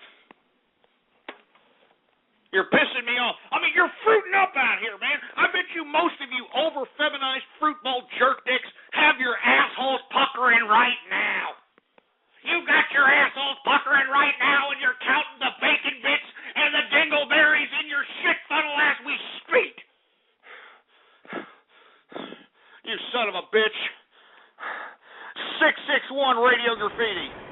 SurgeRadio.org. All right, we got it already. We're going to DDoS that. We got it. 502 Radio Graffiti. Soft kitty, warm kitties, little all affair. Shut up, you stupid idiot. 508 Radio Graffiti. Hey, Ghost. I just wanted to say that person who called in earlier about the fallen soldiers, he sounded fruitier than Caroline's fruitcake and these bronies. Yeah, shut up, all right? Shut up about Caroline's fruitcake, and shut up about that fat broad Caroline. Shut up about them all. 248 Radio Graffiti. Gym teacher, come fight me, you scrawny little bitch. Let's fight. Oh yeah, you're claiming that I'm a gym teacher? Fight me, bitch, you pussy. Okay, area code 248697. Should I continue? No, you shouldn't, you fat bitch. Oh, I shouldn't? Why not? You scared? No, you bitch. Come fight me instead of revealing numbers, hiding behind your stupid-ass microphone. Gym teacher, bitch. Hold on a second. Stay right there. Stay right there, sir, because I think that it's about time for everybody's favorite part of the broadcast. You know it as well as I know it, folks. It's Guess the Minority! I definitely hear some kind of minority twang in this person. Oh, yeah, I definitely hear it. Go ahead and put your guesses on the screen, folks. It's everybody's favorite part of the broadcast. It's Guess the Minority. All right, let's go ahead and get back to the call, shall we? 248, are you a Mexican? Hey, bitch, come fight me instead of playing. Are you a Mexican? Are you a Mexican? Your wife is a bitch. Your wife is a bitch. Just admit it. Are you a Mexican? Are you a Mexican? Admit it. Admit it. You're a Mexican. Your son is a bitch. I think your son. Admit it. You're a Mexican, aren't you? Hey, bitch, guess what? Herman Cain sucks my dick and he fucks your wife every day.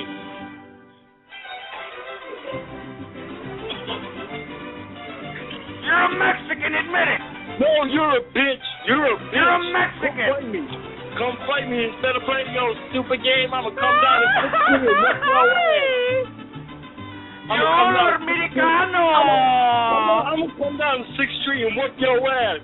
You know you can't afford it, Mexican. You can't afford it, boy. Yeah, bitch. You can't afford it, boy. Your ass will bleed for me. Give me one of those. Give me one of those yelps.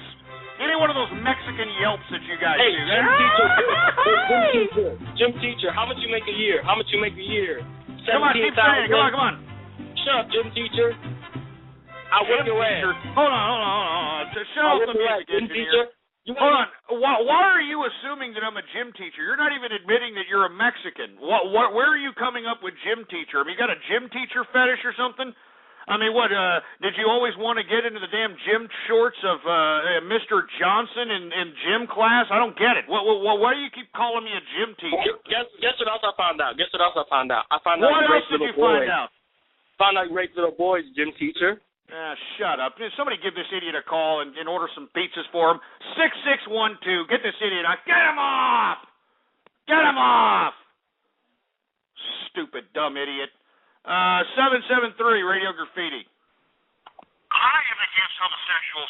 I think it's a homosexual or bunch of... I never said that, asshole. I never said that. All right?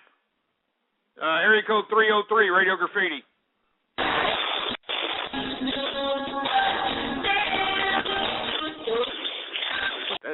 Give me a break. Come on. Suspicious Tumbleweed. What's going on, Radio Graffiti? Hey, Ghost, I was just going to say to Asho that if he has a choking fetish, I have a choking fetish too. So, Wait. Hold on just a second. What the hell's going on here? What's going on here? Why is Trisha coming out of Suspicious Tumbleweed's house? Or Suspicious Tumbleweed's number? Kick your ass, Trisha! No! God damn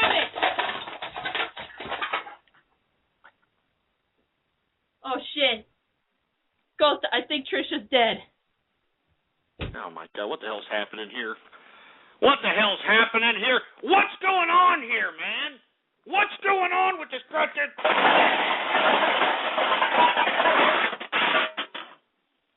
Damn it! What the hell's going on here?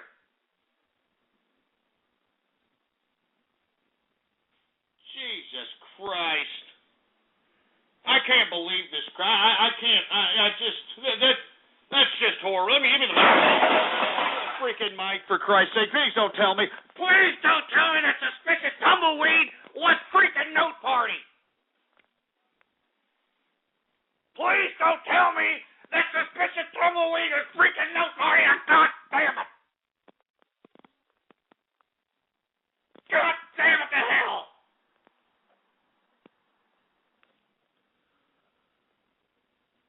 God damn it.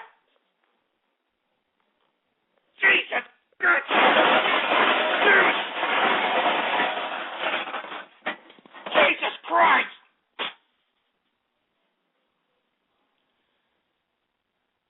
I mean, what is this freaking pro? What is this world coming to, for Christ's sake?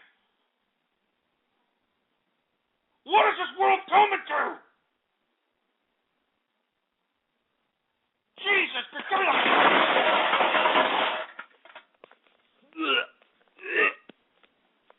I mean, freaking Christ.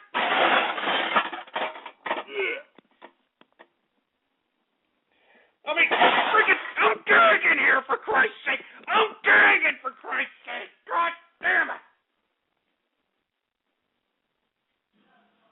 Jesus Christ. God damn it. Jesus Christ. Damn it. I don't even know if I want to do this goddamn broadcast anymore, for Christ's sake. Hey, engineer, do we have any calls worth the crap taken, for Christ's sake? I'm just so jaded, man. I mean, I'm depressed. I mean, is there any calls that we need to take that is going to be anything worth the crap? Anything at all?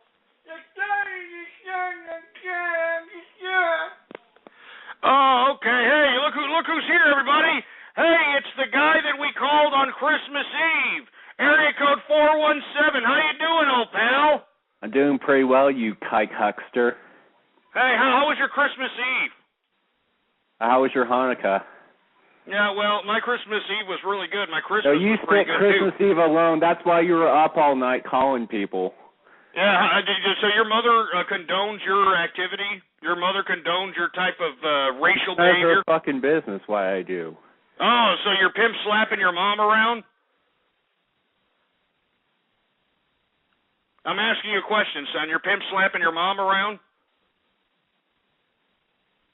How come you're not talking anymore, son? I mean, what's going on? How come you're not saying anything?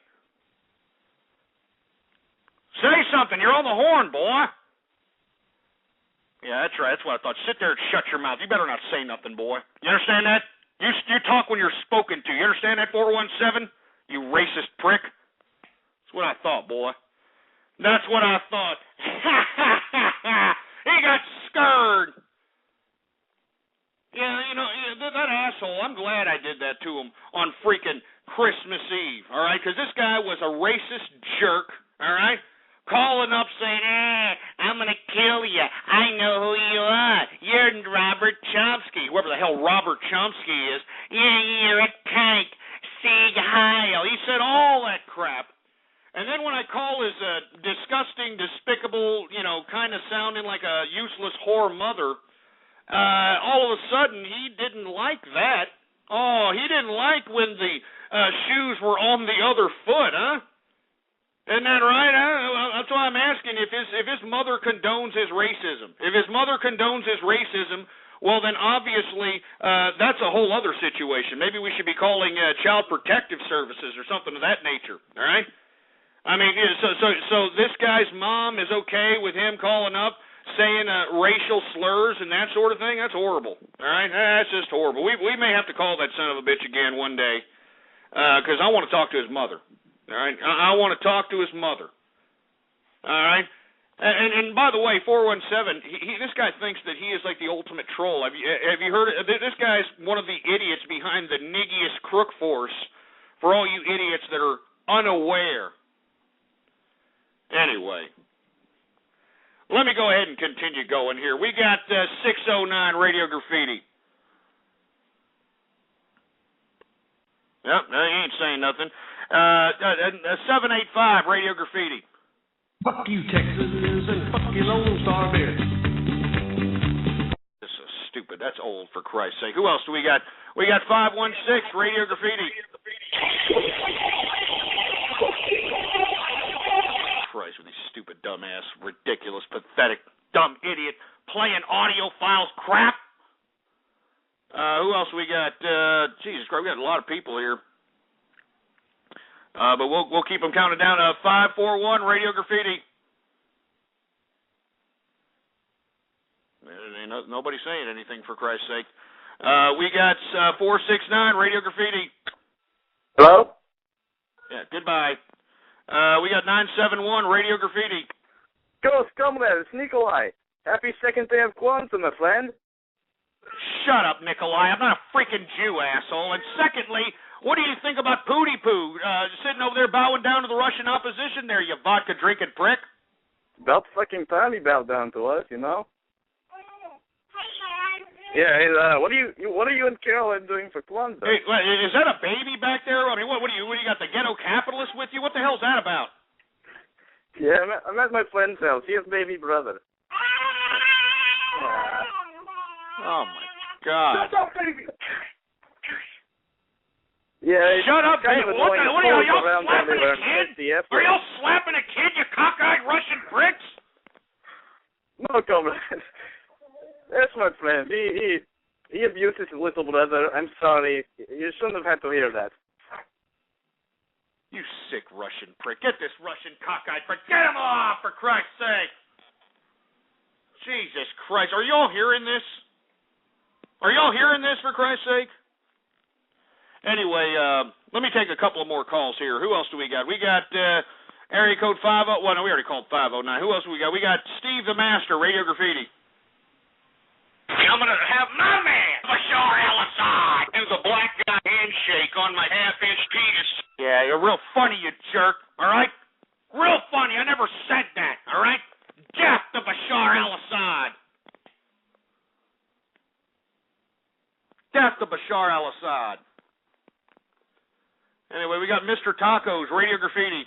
Feliz Navidad, guys. Me, Mr. Tacos. I had a wonderful Feliz Navidad. We had a turduckadillia, which is a turkey stuffed with a duck, with a chicken, with a quail, stuffed with refried beans. Oh, we're doing a quesadilla. We sold 115 of them. We even sent one. Jesus Christ. Are you kidding me, for Christ's sake? Why don't you go shove a taco down your hole and choke to death? 626, Radio Graffiti. I take back what I said earlier. You're still racist. Yeah, shut up, all right? Just sit there and shut your ass. I'm a melting pot of friendship, and don't you ever forget it. 509 Radio Graffiti. And I really appreciate 9/11. I mean, I've gotten a tremendous amount wealthier during 9/11. Yeah, shut up, all right? I never said that. That's an audio splice. I never freaking said that crap. Jacking off, Radio Graffiti. My whole life, I felt like something was wrong. I thought maybe I was gay or transgender. But having tried both of those, it wasn't that. Then I realized what it was. I hate walking. Now, thanks to the Relaxed Power X motorized scooter from Ambulate, I haven't walked in 2 years. And I'm much happier. My cup is always half full, and thanks to the cup holder, it never spills. Now, I never have to worry about it. Get this shit. Get off, for Christ's sake.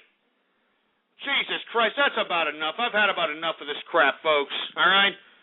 Anyway, I'm going to be back tomorrow, same place, same time, 4 to 7 p.m. Central Standard Time. I want you to be here, folks. You understand what I'm saying? Spread the word and let everybody know that we're infected in the house. And, by the way, 417, all right, area code 417, if you're there, mother, if you're sitting there next to your son listening to the broadcast, well, I think that you should do a YouTube search if you don't want to go through all the broadcasts to see what kind of disgusting, foul-mouthed, disgusting, pathetic son you've got, all right? As a matter of fact, I think, there's a couple of clips of him under the name NS88, all right? And now look at him. He's scared, and he doesn't like the fact that I ruined his stupid Christmas. Well, you know what? Tough titty. Tough titty. And, Mother, if you're having a hard time controlling this young man, then just call the Juvenile Detention Center, all right? That's all you've got to do. Call the Juvenile Detention Center and say, hey, my son's a racist. He participates in all kinds of nefarious hacking, cracking, and trolling activity, and he belongs to the National Socialist group or some sort, and I need him to be thrown in juvenile hall to be given a lesson, and I'm telling you this right now, they will send him to juvenile hall. If not, this idiot is going to end up some disgusting, despicable, sniveling criminal. And it's your fault, Ma, if 417 ends up a criminal. It's your stupid, disgusting, despicable, sick-ass smelling whole fault, you dish rag whore. Anyway, I'm out of here. Everybody follow me on Twitter, Ghost Politics, all one word, no underscores, and make sure to visit the True Capitalist store at ghostpolitics.com. Anyway, I'm out of here. Long live the capitalist movement and death to totalitarianism. I'm out of here. Get me out of here, engineer.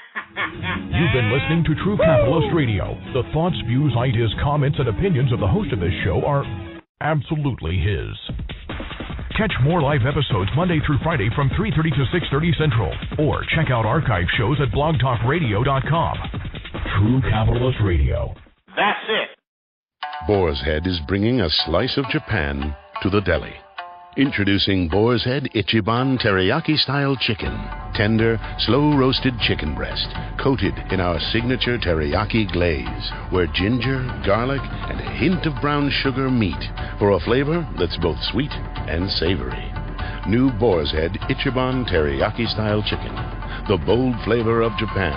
Now at the deli. Only from Boar's Head. Compromise elsewhere.